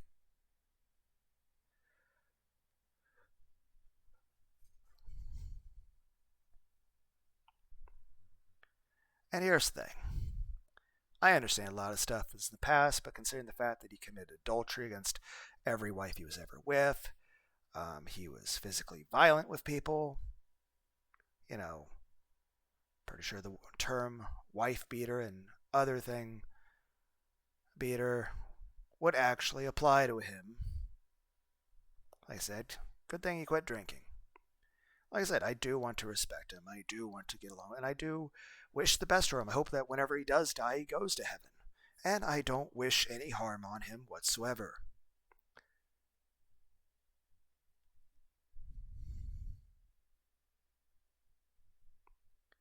That being said, he's just an asshole about fucking everything. Heck, there was a point, not too long, there was a point where, my eldest niece lived with them for a little while, and also my youngest niece lived with them for a bit. Especially since the youngest niece was the daughter of my eldest sister, who died of brain aneurysm, and then, of course, after that, she can't really take care of her child because she's dead and buried in the ground. So, but they were getting money over that. And then apparently, things were not going the very best. And granted, that niece definitely had some mental health issues. But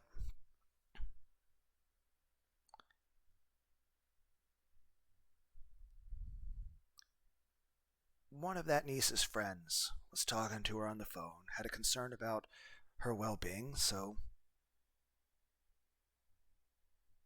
she felt that the person might be suicidal or something, that my niece might feel suicidal at that point. And that was many years ago at this point, but that was the youngest niece, so it was probably what?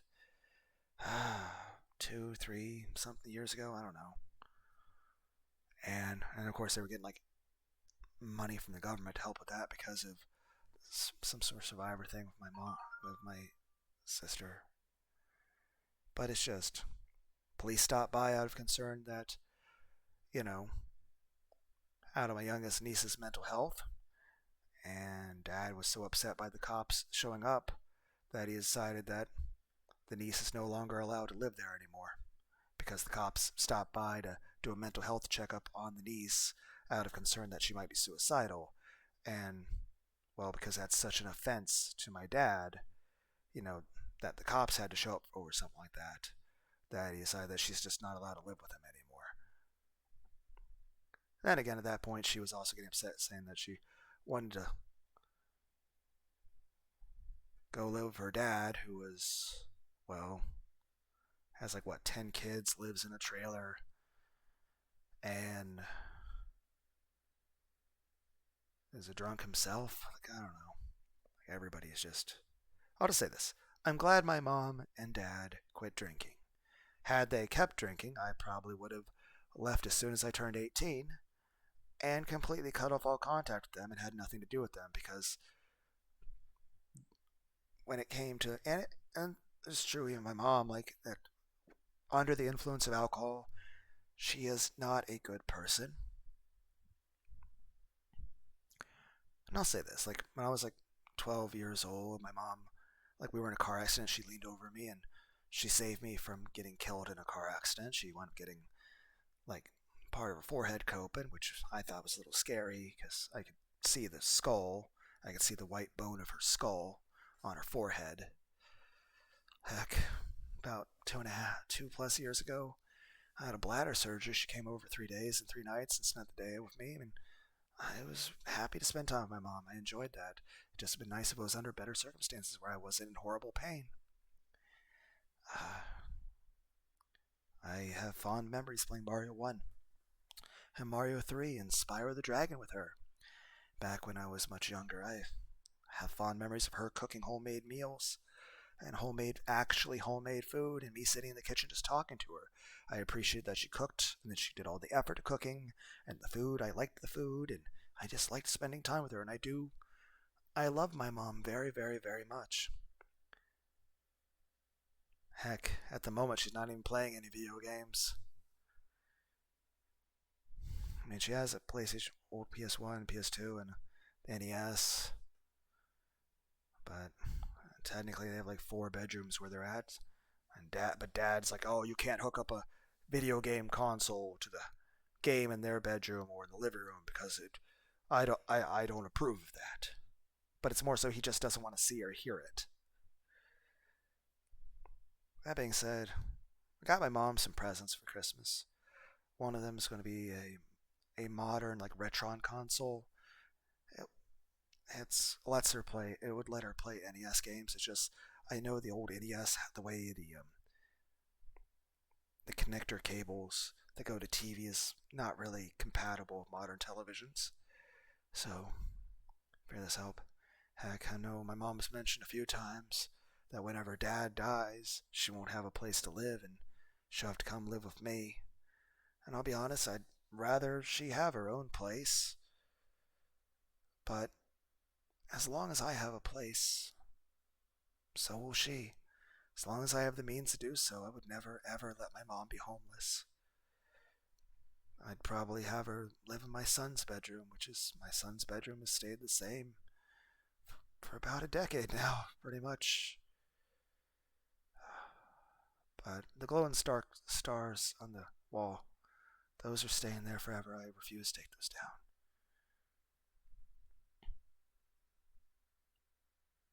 But I'll say this. I want to get along with my dad. I want to be able to respect him. And he had a hip surgery like a year and a half or something ago. And I was actually legitimately concerned about him. And I felt bad for him. And I felt bad that he'd be in pain and that he was suffering. Despite everything, I still do care about his well-being. And I don't want him to suffer or anything bad to happen to him.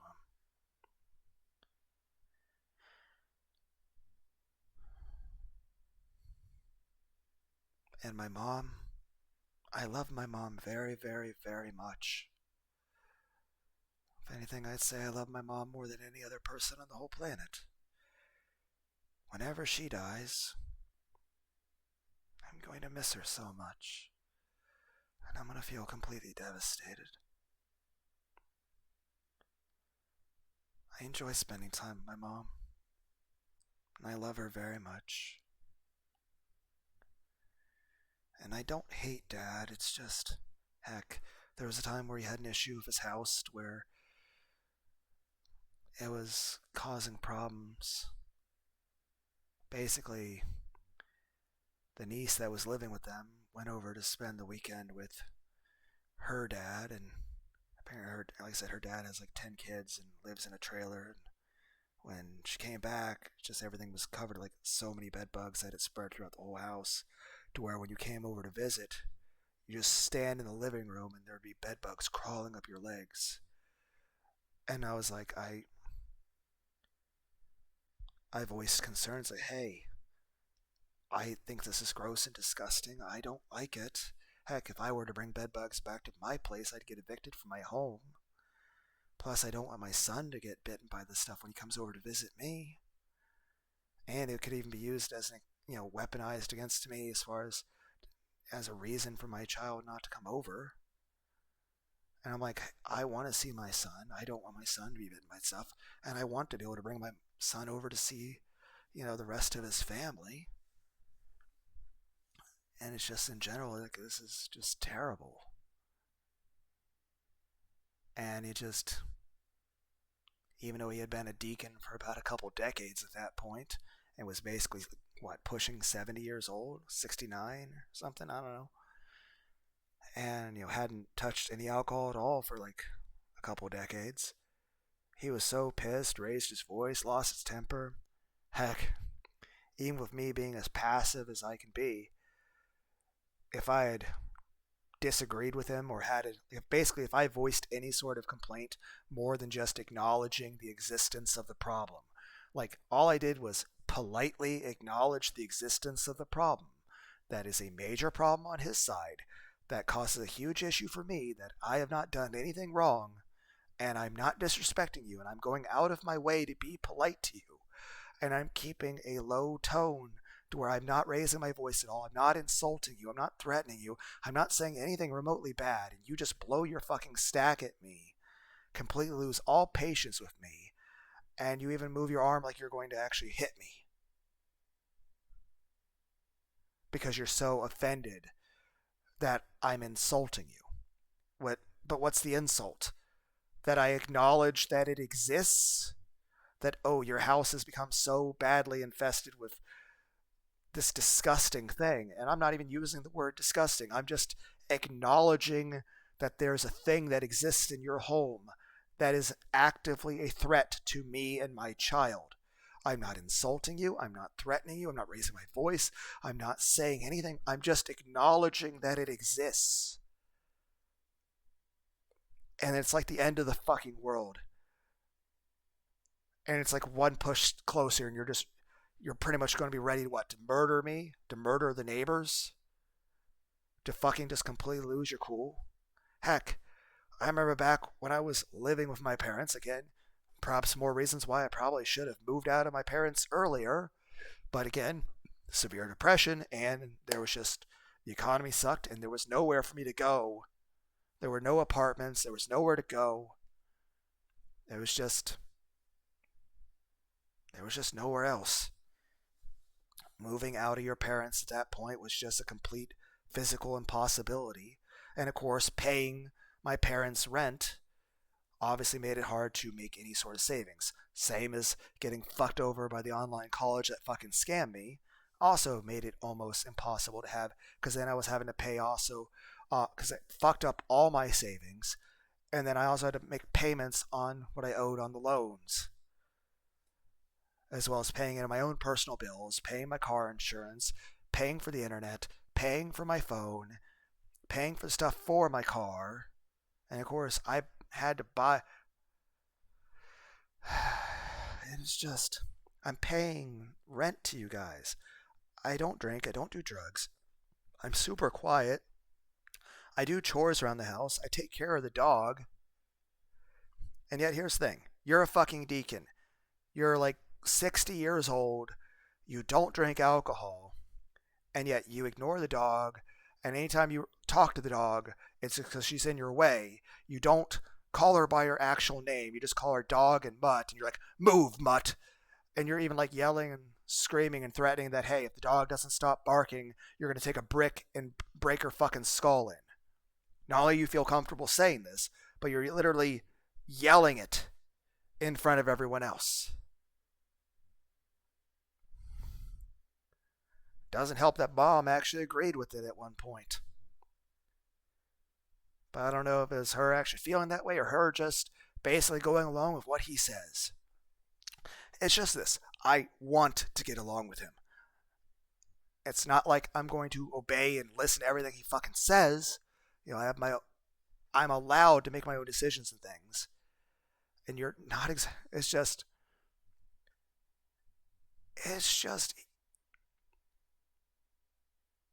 he's just so fucking awful when it comes to certain things.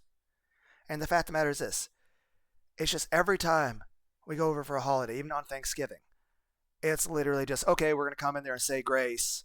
And then right before we say grace, which is a couple minutes of, praying for the food, it's like a 5 to 10 minute spiel of us just sitting there listening to him go on and on about how Christmas is of the devil and Christmas is evil and Santa Claus is evil and Christmas movies are evil and Christmas is evil.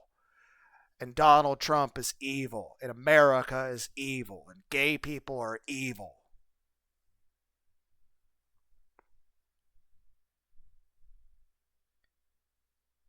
And it's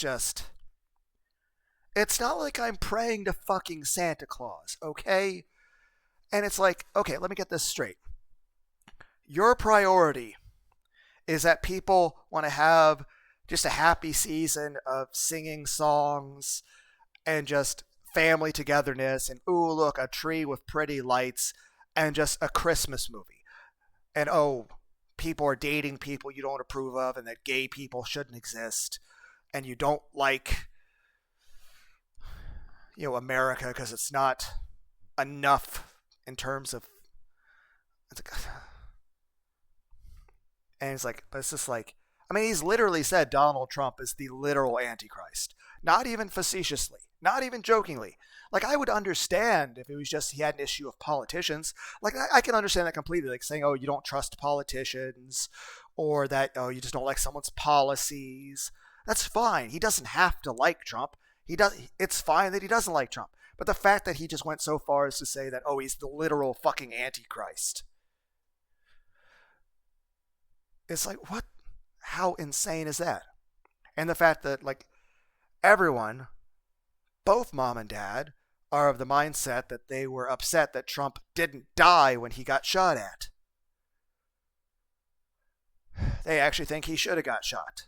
Though Dad's expressed that he's actually glad Trump didn't get shot because he needs to be able to live in order to bring about the end of the world so everyone can die. So he wants Trump to die, but he's okay with the idea of Trump living if it means everyone else in the world dies too, and then Trump.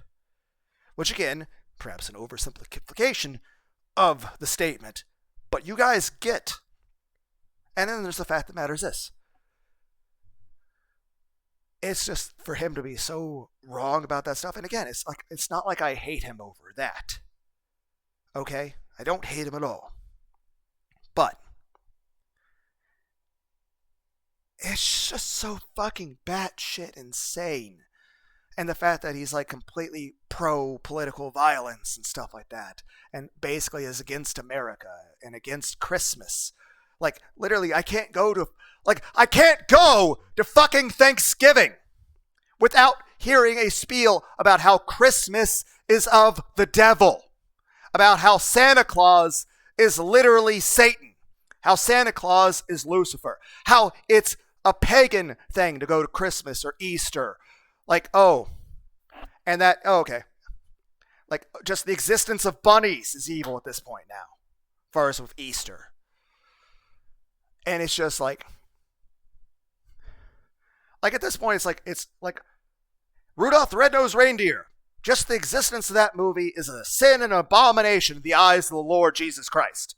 It's like, don't be wrong. I believe in God. I believe in Jesus. I live my life trying to be a good person. But here's the thing. Why is your priority people watching Christmas movies and who they date and just wanting a happy fucking family or just to have a country that fucking functions.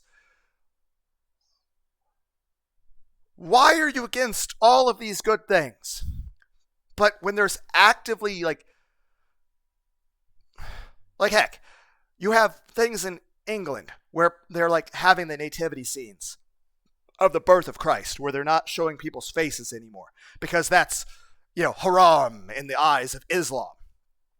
So let me get this straight. You have things that are destroying the country. You have people that are actively declaring that they want a rage of jihad against our nation, against freedom, against free speech, against human rights, against Christianity itself. People that are saying they want to basically slaughter, rape, and murder all the Christians and Jews. You literally had an illegal immigrant Afghan Islam terrorist literally murder in cold blood an act of terrorism a woman who is in the National Guard at DC, and people are actively responding with, well, if Trump didn't deploy the National Guard, we wouldn't have to murder them.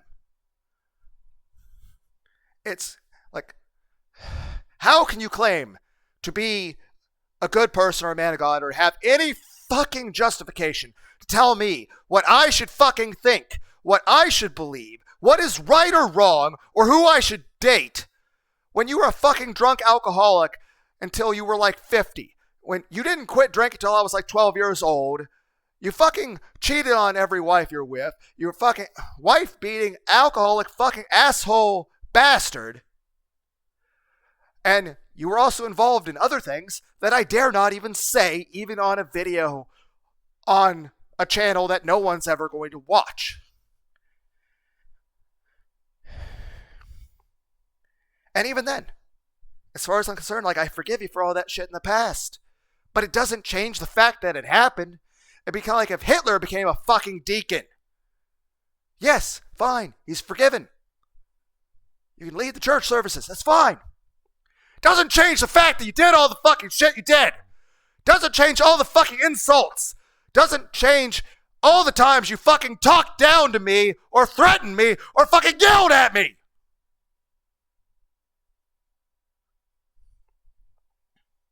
Or the fact that even as you're getting into older age and you're a deacon, sometimes even for a couple decades at this point, you don't drink or anything, and you're still a fucking asshole about things. And you do such a bad job in providing for mom to the point that you give everything to the fucking church. You guys live in fucking poverty. And then when you fucking die, mom will have nothing, to the point that if it weren't for me, she would literally just be on the street and die. That when you die, you have fucked her over so fucking badly that she will have nothing else to rely on but me. To the point that if I don't take her in, she will die. She'll just be on the street, cold, shivering, and starving to death and die. And yes, mom's got her flaws too. But I'll tell you this. Mom at least cares about me. Mom's been there for me and stuff. And you know what? It's just, I love my mom.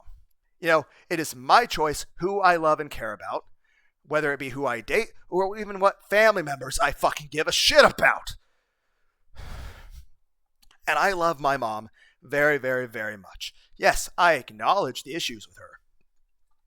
But again, I would never, ever let her be homeless. Same thing with my son. If the people he lived with suddenly fucking die and he needs a place to go, he's always welcome here.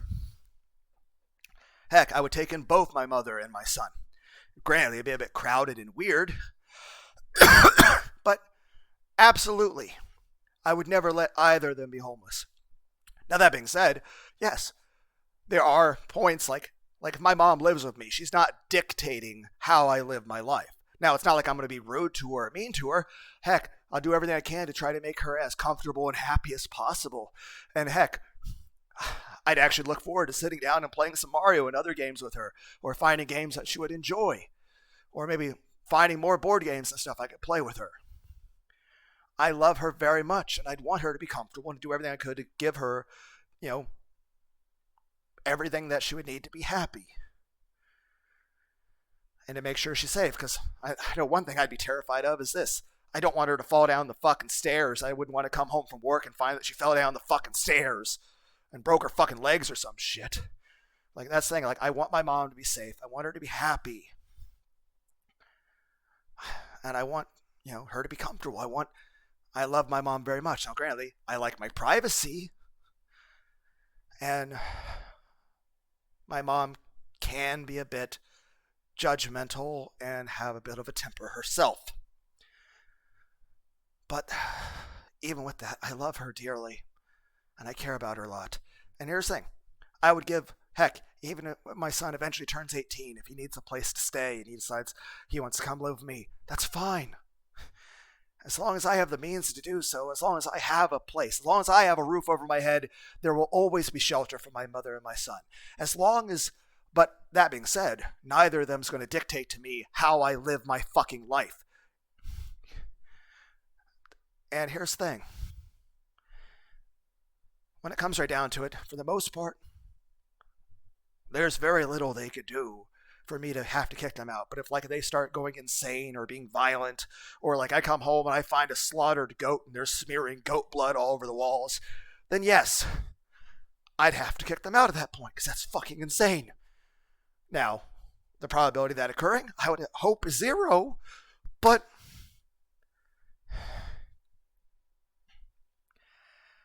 it's just, I love my mom very much. I love my son very much. I don't hate my dad. Heck, I didn't hate my biological father either. Then again, he was drunk in every fucking memory I have of him. And my main thing with him is that, I was always open to the idea of, hey, you can call me anytime you want. And if you want to hang out at some point, we can do that. But if we ever do hang out, all I ask is that you just, I knew it would be, I know that's something I couldn't ask him to not drink. That man died an alcoholic. The man died a homeless man, wandering a fucking truck stop, drunk out of his mind, tripped and just hit his head on the fucking ground.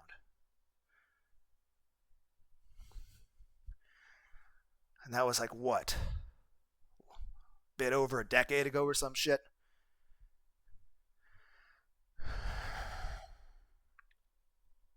That being said, I didn't hate him. And I was like, hey, I'll talk to you anytime. Call me whenever.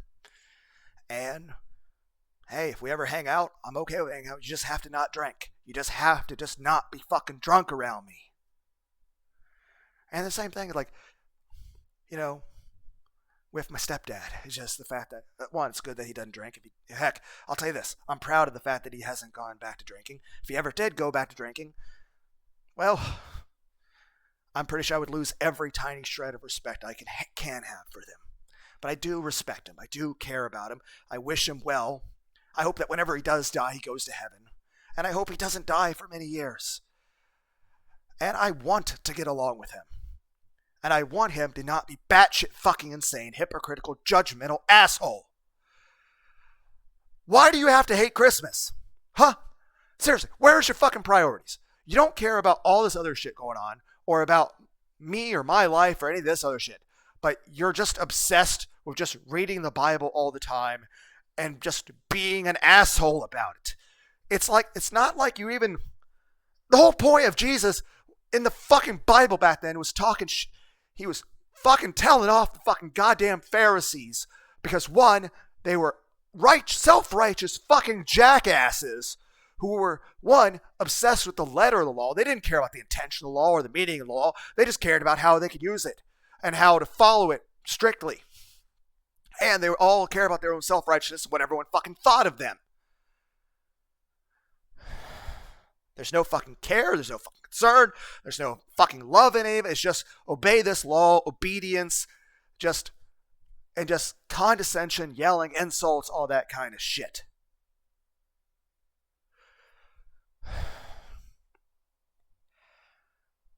And same thing with you.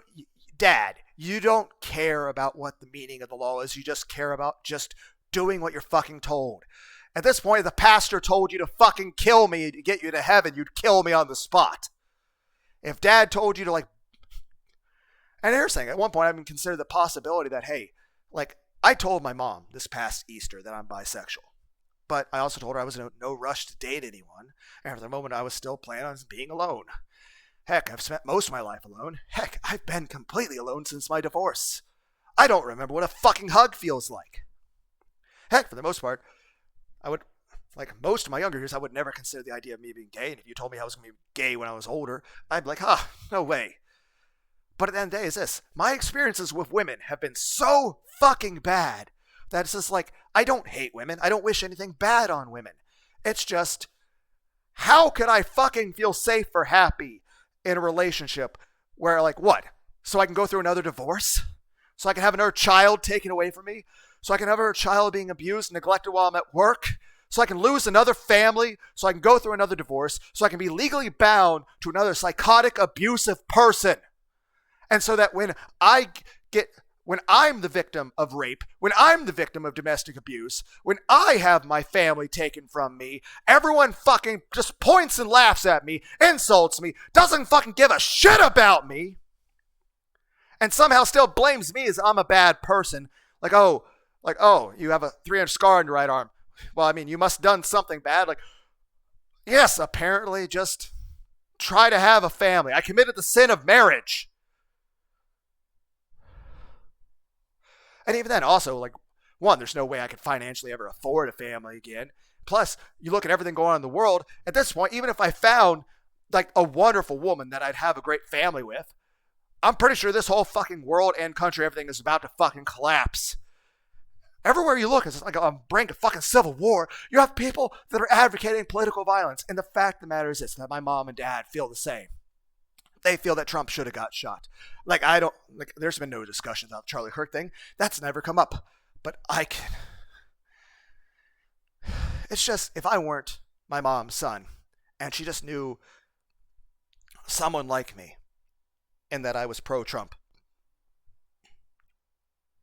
would she also advocate for my death? And here's the thing.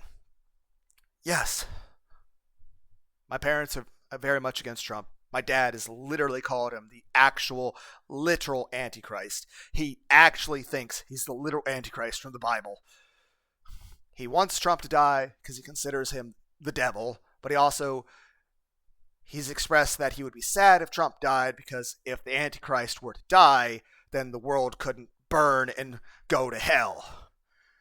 So it's like saying, it's like that question, hey, you have a gun. Do you shoot Hitler? Or do you shoot the person about to defuse the nuclear bomb? You're like, well, I'd like to shoot Hitler, but if I shoot Hitler, all these people in this major city that are about to be incinerated by a fireball will live, and I want to see them all die.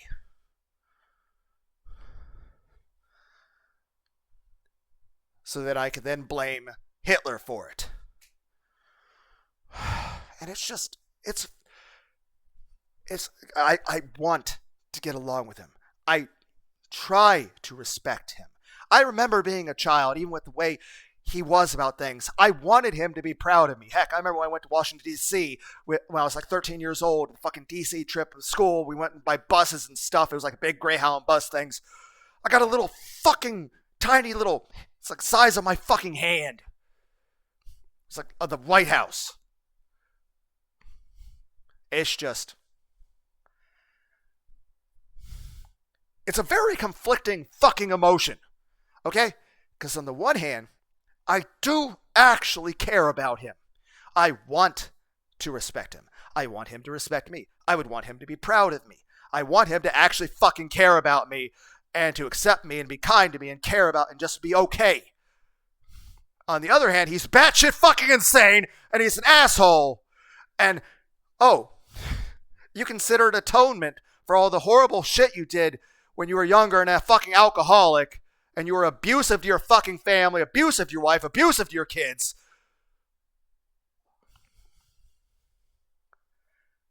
And you're just, you're going to make up for that by typing out the Bible more. but also being a fucking hypocritical, judgmental asshole to me.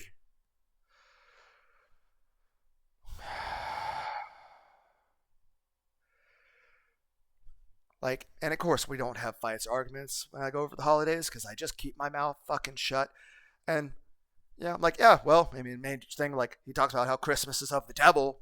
And I'm like, well, you know, Colossians 2:16, stuff like that. You know, Jesus says for us not to care too much about those things. It's more about, you know, communion of, you know, society, you know, heck. One, Christmas helps to keep people together, both as families and as civilization. Plus, it's not like people are worshiping Santa. Heck, it also spreads more awareness of Jesus and God and makes it more special. But it's not like people are worshiping fucking Frosty the Snowman and fucking giving sacrificial offerings on an altar to Frosty the Snowman. It's just a children's movie. It's just a kid's movie. It's just a fucking kids movie, man. Why do you have to act like it's literally the devil? Why are you fucking insane? Why are you such an asshole about everything? Why is everything you say to anyone just like you're being an asshole? And let's be clear. There's a point where I said to him, and again, I was being polite, like he felt I was being lazy. So he said to me, literally, verbatim, word for word, back when I was 16 years old, that all you do is eat and sleep. And keep in mind, I had a full-time job of 39 hours a week that I had been doing for a couple years at that point. I had a 4.0 in school. I took really high-level classes. I'm an Eagle Scout. I go on camping trips. I go for walks all the time. I try to be sociable with my friends. And I don't cause you any problems whatsoever. Anything I personally want, like my PS2 and all that stuff, I bought myself by saving up, by working hard myself. I don't cause you any problems. I'm no burden on you whatsoever. I go out of my way to treat you with respect. And it's like literally, oh, right, here's this 16-year-old son who lives in my house, doesn't cause any problems. He's in scouts. He gets great grades, like perfect grades.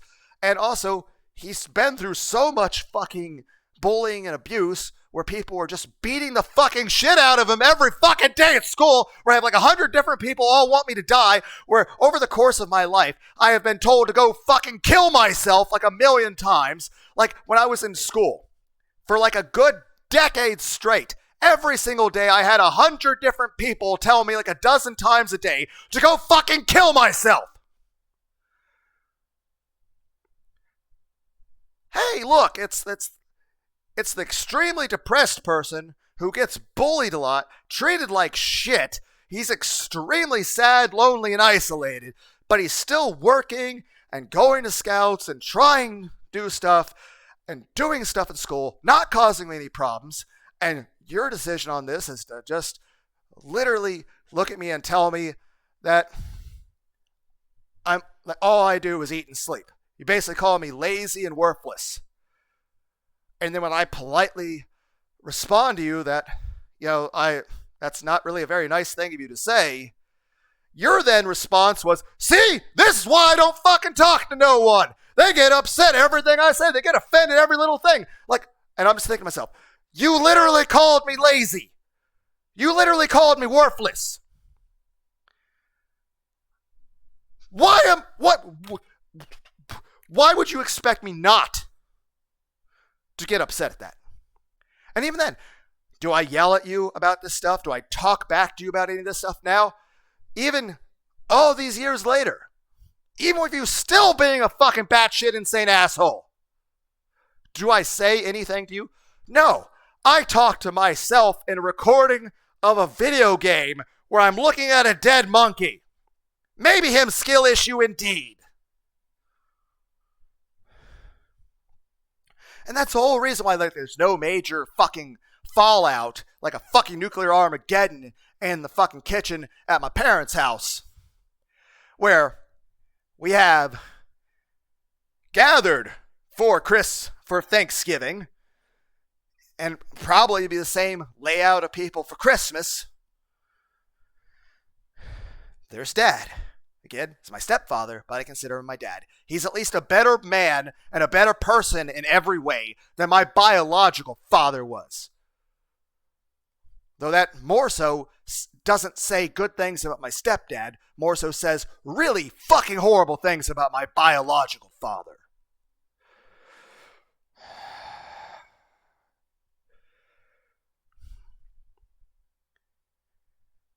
But the people gathered for Thanksgiving are my mom, my dad, myself, my one surviving sister, her two daughters, which are my two, the eldest and the middle niece, and one of my mom's older sisters, the one that was previously married to my dad, who's there with her great-grandson. Because her son, well, he's dead. And her grandson, well, he's in jail or prison or something. I don't even know anymore. And her grandson, her great-grandson, and it's just, I don't fucking, just, like, how does this fucking, I will say this, my mom is the youngest of 6 kids in her family. My mother was born in 1960. My mom's stepfather died in like the early 80s. He was a World War I veteran. And my mom's biological father died back when she was a bit younger. I can't remember. Possibly 3 years old, 12 years old. I can't remember. It's kind of all fuzzy and trying to remember. But her biological father was like in his 60s or something, and grandma was like 33 when they had their final child. They had been together for a while at that point. My biological grandfather was born in 1896. He was a World War I veteran, but he was born in 1896.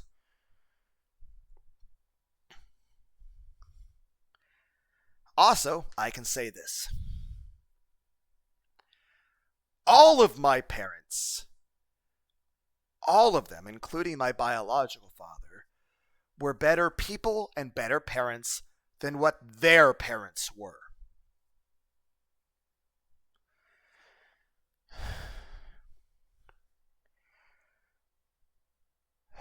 Main point being is this. I still go over for Thanksgiving and Christmas. I like going over for Thanksgiving and Christmas with my parents. I love my mom very, very much. It'd be nice if my eldest sister could still be there, but, she's dead. It's like 15, 16 years ago. She had a brain aneurysm and then became a fucking vegetable, and then she fucking died. And heck, she spent most of her life really wanting to be a mom. She really wanted to be a mom. And then she had a bunch of miscarriages. And then she had 3 children that were born that died the same day where they're born. The third of them was a boy. His name was Kevin. He lived for like an hour. And then the blood all pulled one half of his body like fucking Zetsu from Naruto. So half of him became extremely vertical. Right vertical down. Like fucking actual goddamn Zetsu from Naruto. To where half of the person was super pale, white because of no blood. And also the fact that, she's just as pale white as me. And the other half, the kid, was this purple and black with all the blood swelling in there. Got buried in a small white porcelain looking like marble white coffin that was very tiny human size.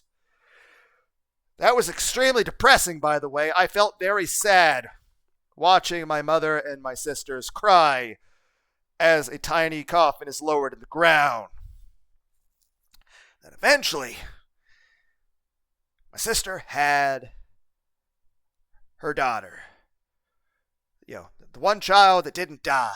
She was very happy about that. And then about a month before that child's first birthday that she was planning and really looking forward to and she was so happy about, she then, my sister then had a brain aneurysm and died. So that was, heck, about 9.5 years ago, my mom had 3 strokes and an aneurysm. Miracle, she's fucking alive. Required a bit of brain surgery. She made a full recovery after 4 months. Heck, I've been hospitalized at one point for like 3 days because I had meningitis, encephalitis, swelling the brain, swelling the spinal cord. I didn't find out till about a year or 2 after I was divorced that it was actually because of something that my ex-wife had done that put me in that situation. So I almost died because of her. Heck, I've had issues with my testosterone levels since then. So technically, all those issues with my testosterone are literally caused by my ex-wife. Then again, I don't want to be in a relationship with a woman because of how fucking traumatized I am over how fucking bad my previous marriage went. It's like, I don't want to go through any of those horrible fucking things again. It's not like I hate women or wish any harm on them. I just don't feel safe or comfortable being in that kind of relationship. If I had to list off 2 things I want in a relationship. Thing number 1, most important thing of all, is just someone who cares about, I want companionship with someone who I feel safe with, who loves and cares about me and is kind to me. Not somebody who's going to try to kill me in my fucking sleep or go ballistic on a Christmas or some shit or be a threat to our child or divorce me, take my child. Okay, I'm getting off. Main point. Thing 1. I want 2 things in a relationship. Thing 1. Companionship with someone I feel safe with, who cares about me and is kind to me. Someone who's legitimately, I enjoy being around with and I feel safe with and they actually care about my thoughts and my feelings. Thing 2. Someone I find attractive who finds me attractive too, and lots of sex and affection. The end.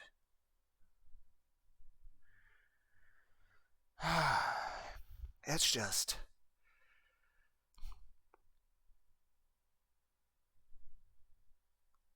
Also, yeah, definitely I'll say this. Heck, it wasn't until 3 years after I was divorced I even came across the red pill stuff or a Astolfo. I'll tell you this. Futanari and femboys. Yeah, that's nice.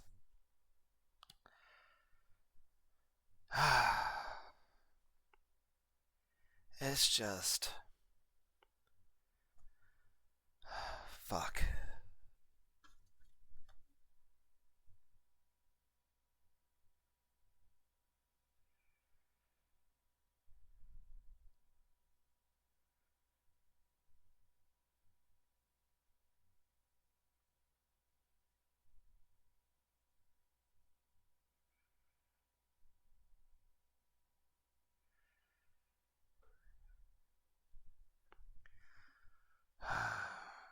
I have to go pee.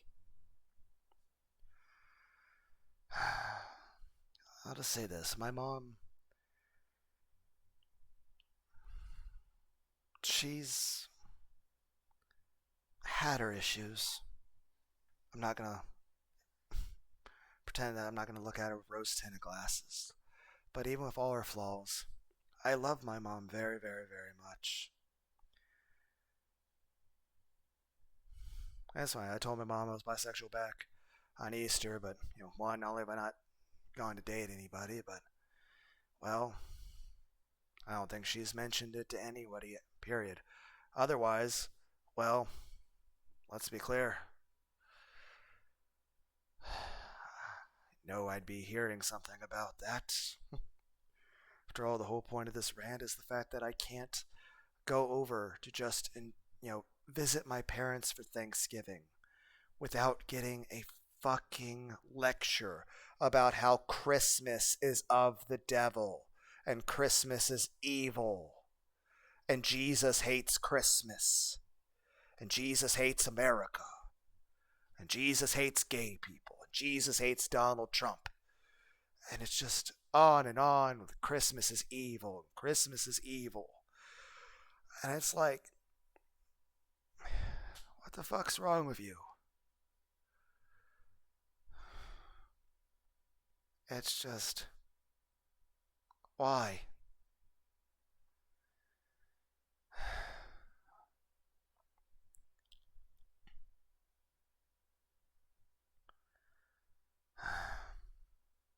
Main point is this. I love Christmas. Heck, you guys ever listen to the band Trans-Siberian Orchestra? They have some really beautiful Christmas music. I've always loved Christmas. I've always loved everything about it. And yeah, I like cock. I like cock and balls.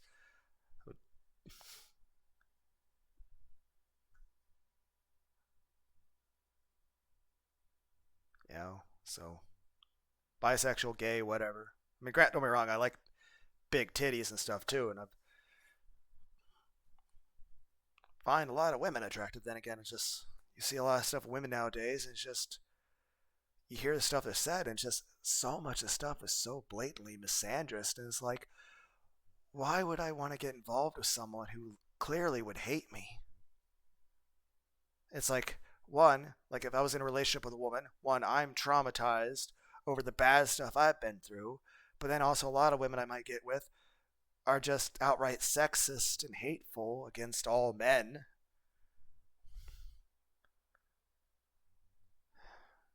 And it's just, I just don't see that being a very emotionally healthy relationship. And when it comes right down to it, is this: I want an emotionally healthy relationship with someone who actually likes me and cares about me. I just, you know, want someone to actually care about me and to be kind to me and to actually feel safe around them.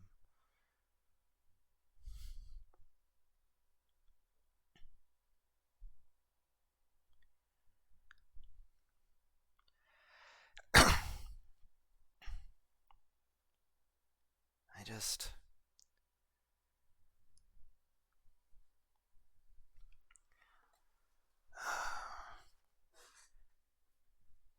whenever the time comes for me to be openly in whatever kind of gay relationship I'm in the future, then, well,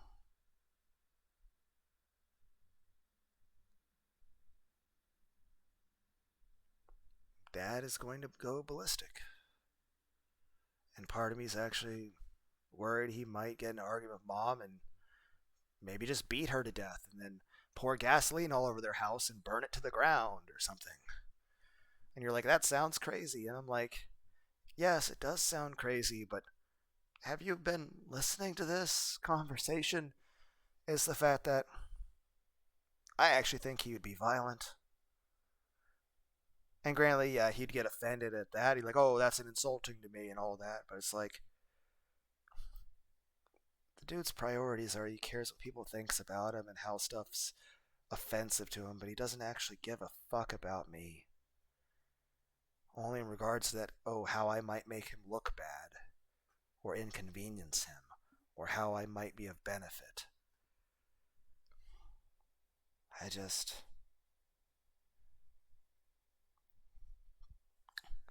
I guess the main thing I'm just trying to say is I'm not trying to, like, basically imagine like I'm Shinji Ikari and the person I want to date is either Asuka, Langley Soryu, or Kaoru. I just want a happy, loving relationship. I just want someone, I just want a happy relationship. I just want someone to love and care about me. I'm not being gay to, like, rebel against God or make him look bad. I just want a happy relationship. I just want to be loved and cared about. I'm not doing anything to hurt anyone. It's not like I'm, going to be like hurting anyone or cheating on anyone, or I just want to have. And then it's also the fact that he can't seem to view relationships as anything other than just lust and sex and carnal sin. It's like, no, it's a lot of the physical stuff. It's supposed to be a. I see it's supposed to be a thing about, you know, about the emotional intimacy about it too. Like it's supposed to be a reflection of that. Like it's like he doesn't seem to acknowledge that love even exists. That like just you, like yes, obviously if I'm gonna date somebody, I want to be being affectionate both non-sexual ways and sexual ways. Like just cuddling and taking showers together as well as actual sex. But it's just I actually care about getting somebody that I feel safe with, that cares about me. That actually I actually value emotional love very very much, and like if I think it might like they could walk on the bike trail with me and play video games with me. Someone actually be like a friend. I actually want like a close emotional bond. Like what? Am I expected to just be alone all the time, always and forever?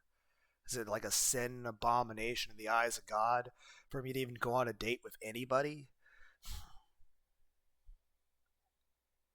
It's just I'm not doing anything to try to rebel against God or rebel against you.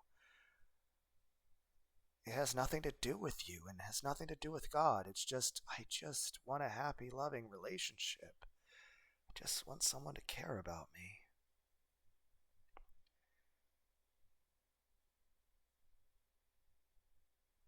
It's just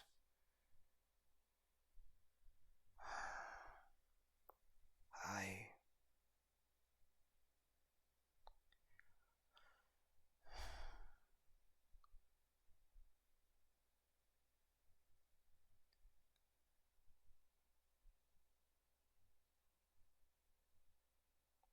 it just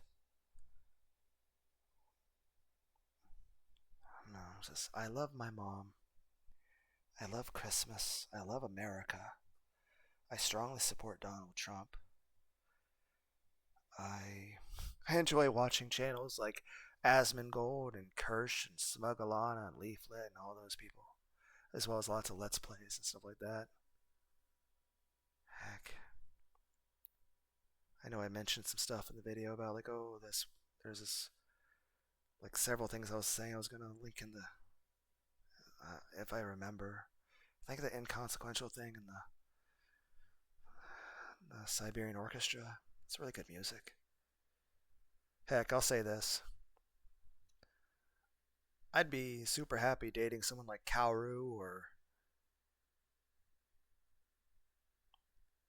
heck, Stolfo. Heck, Sylvia from Konosuba. An 8 foot tall woman with giant tits and a big cock. Sure, I'd actually be super happy with that.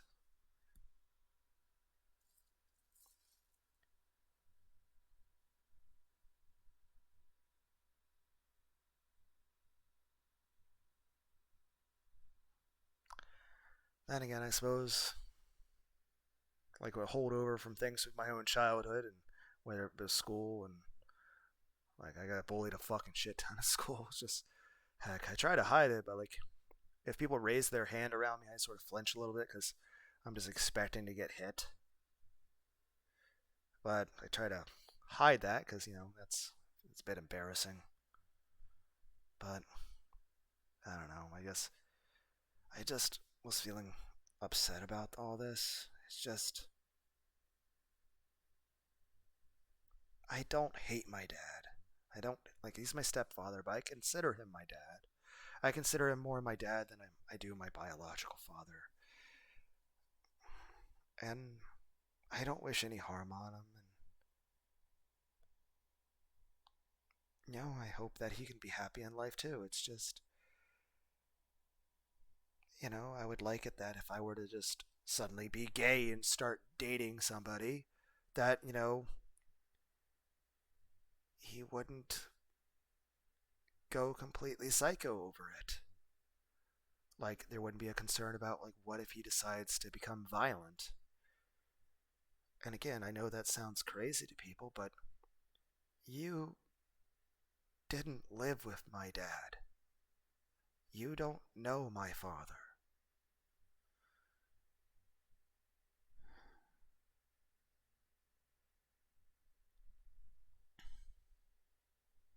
And yes, I'm 38, and he's like 76.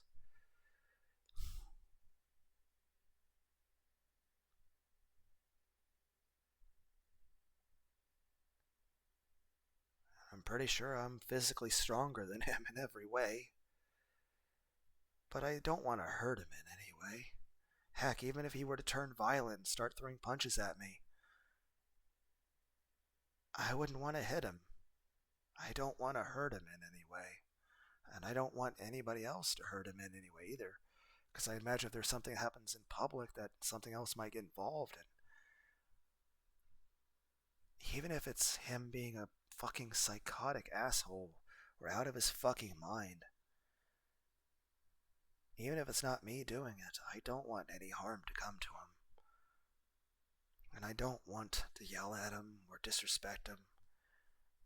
Not out of an issue of fear of him, even though I am concerned about how he'd react and stuff. It's more so, I want to get along with him. I want, you know, for our family to not be dysfunctional. I want to actually get along with him. I want him to not be like fucking insane. And again, it's not like I'm saying I want him not to believe in God or something. I want him to believe in God. God's great. I believe in God too. I just don't want him to be fucking batshit insane over it, or violent, or overbearing, or just suffocating over it, or just completely just obsessed with it like a fucking zealot. Like, it's good that you read the Bible and study it, man. But why is it that that's literally all you ever talk about? And every time you bring it up, it's always something that's brought up in a way that's somehow aggressive and insulting to me. It's like you hate everyone. It's like I legitimately feel like you hate everybody, Dad. I feel like every day you wake up and you're actually angry that you're not dead. Like, I feel like he hates everyone and everything in the world. Like, I know for a fact he doesn't have depression, yet he is the most unhappy person I have ever met in my entire life. And he just, it seems like he hates everyone and everything. Like, I I know him and Mom don't love each other, but it feels like they outright hate each other. If they were to go back to drinking, I'm pretty sure they'd kill each other within a week. It's just, even without the alcohol, it really seems like they're impulsive and have no self control. And like their tempers are just there at all times, right behind a piece of paper.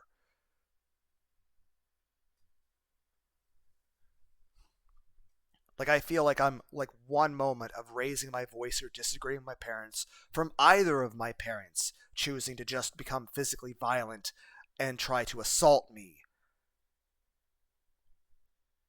And again, I understand some of that may be a bit of paranoia due to issues that I've gone through in my life. But also, some of it is the fact that I know them better than anyone else in the world knows them. I know them better than they even know themselves. And every time I look at that, I feel not only is my paranoia justified, but I feel like I'm being naive and too trusting.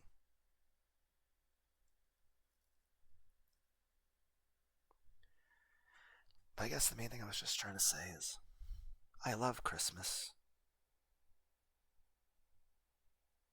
I'm gay. I love my mom very, very much. I love my son very, very much. And I don't hate my dad. But he's making that really, really hard for me not to. Like, I don't hate him. I don't want to hate him. But the way he is, it's making it a really big struggle. And the way he's being about stuff, even as it is right now, it upsets me and it bothers me a lot. And I imagine whenever I am like openly bisexual, openly gay, the way that he's going to react to it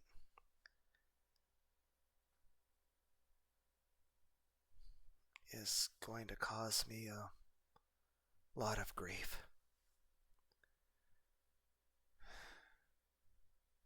I'm sorry for bothering everybody. Um,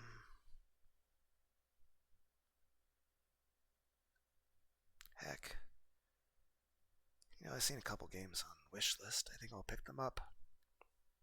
There's a game called Corruption of Champions 2, and another game called Femboy and Futa House. That being said, I don't think I can Let's Play either of those games. I think it would probably have stuff that YouTube would deem inappropriate. I would Let's Play it if I could, but I don't think YouTube would be okay with that. Then again, at one point I was gonna Let's Play I Want to Be the Guy, a game that was played by Ultra J-Man way back in the past. It's a great game. I always liked Let's Plays quite a bit. I couldn't make Let's Plays back then, but then again, my computer wouldn't launch it for some reason. Not that it's a terribly big game, it's a freeware that's really small game file. But I guess it was probably set up for Flash, so I think it may be just an issue modern computers aren't set for that. Heck, there's a guy called Cyvac who made games for the NES on actual physical cartridges that people mainly played on emulators in the year 2010 and 2012. Battle Kid 1, Fortress of Peril, Battle Kid 2, Mountain of Torment. Ultra J-Man played those games too. They're very difficult games, but at least they're fair. So everything's a matter of skill, but it is very difficult. But up with this, the next video I make, I'll go back to Umaneko, and I'll just read the story. I think I've done enough of talking about myself. I think everyone gets the point. So, for anyone who had the patience to deal with listening to this, thank you.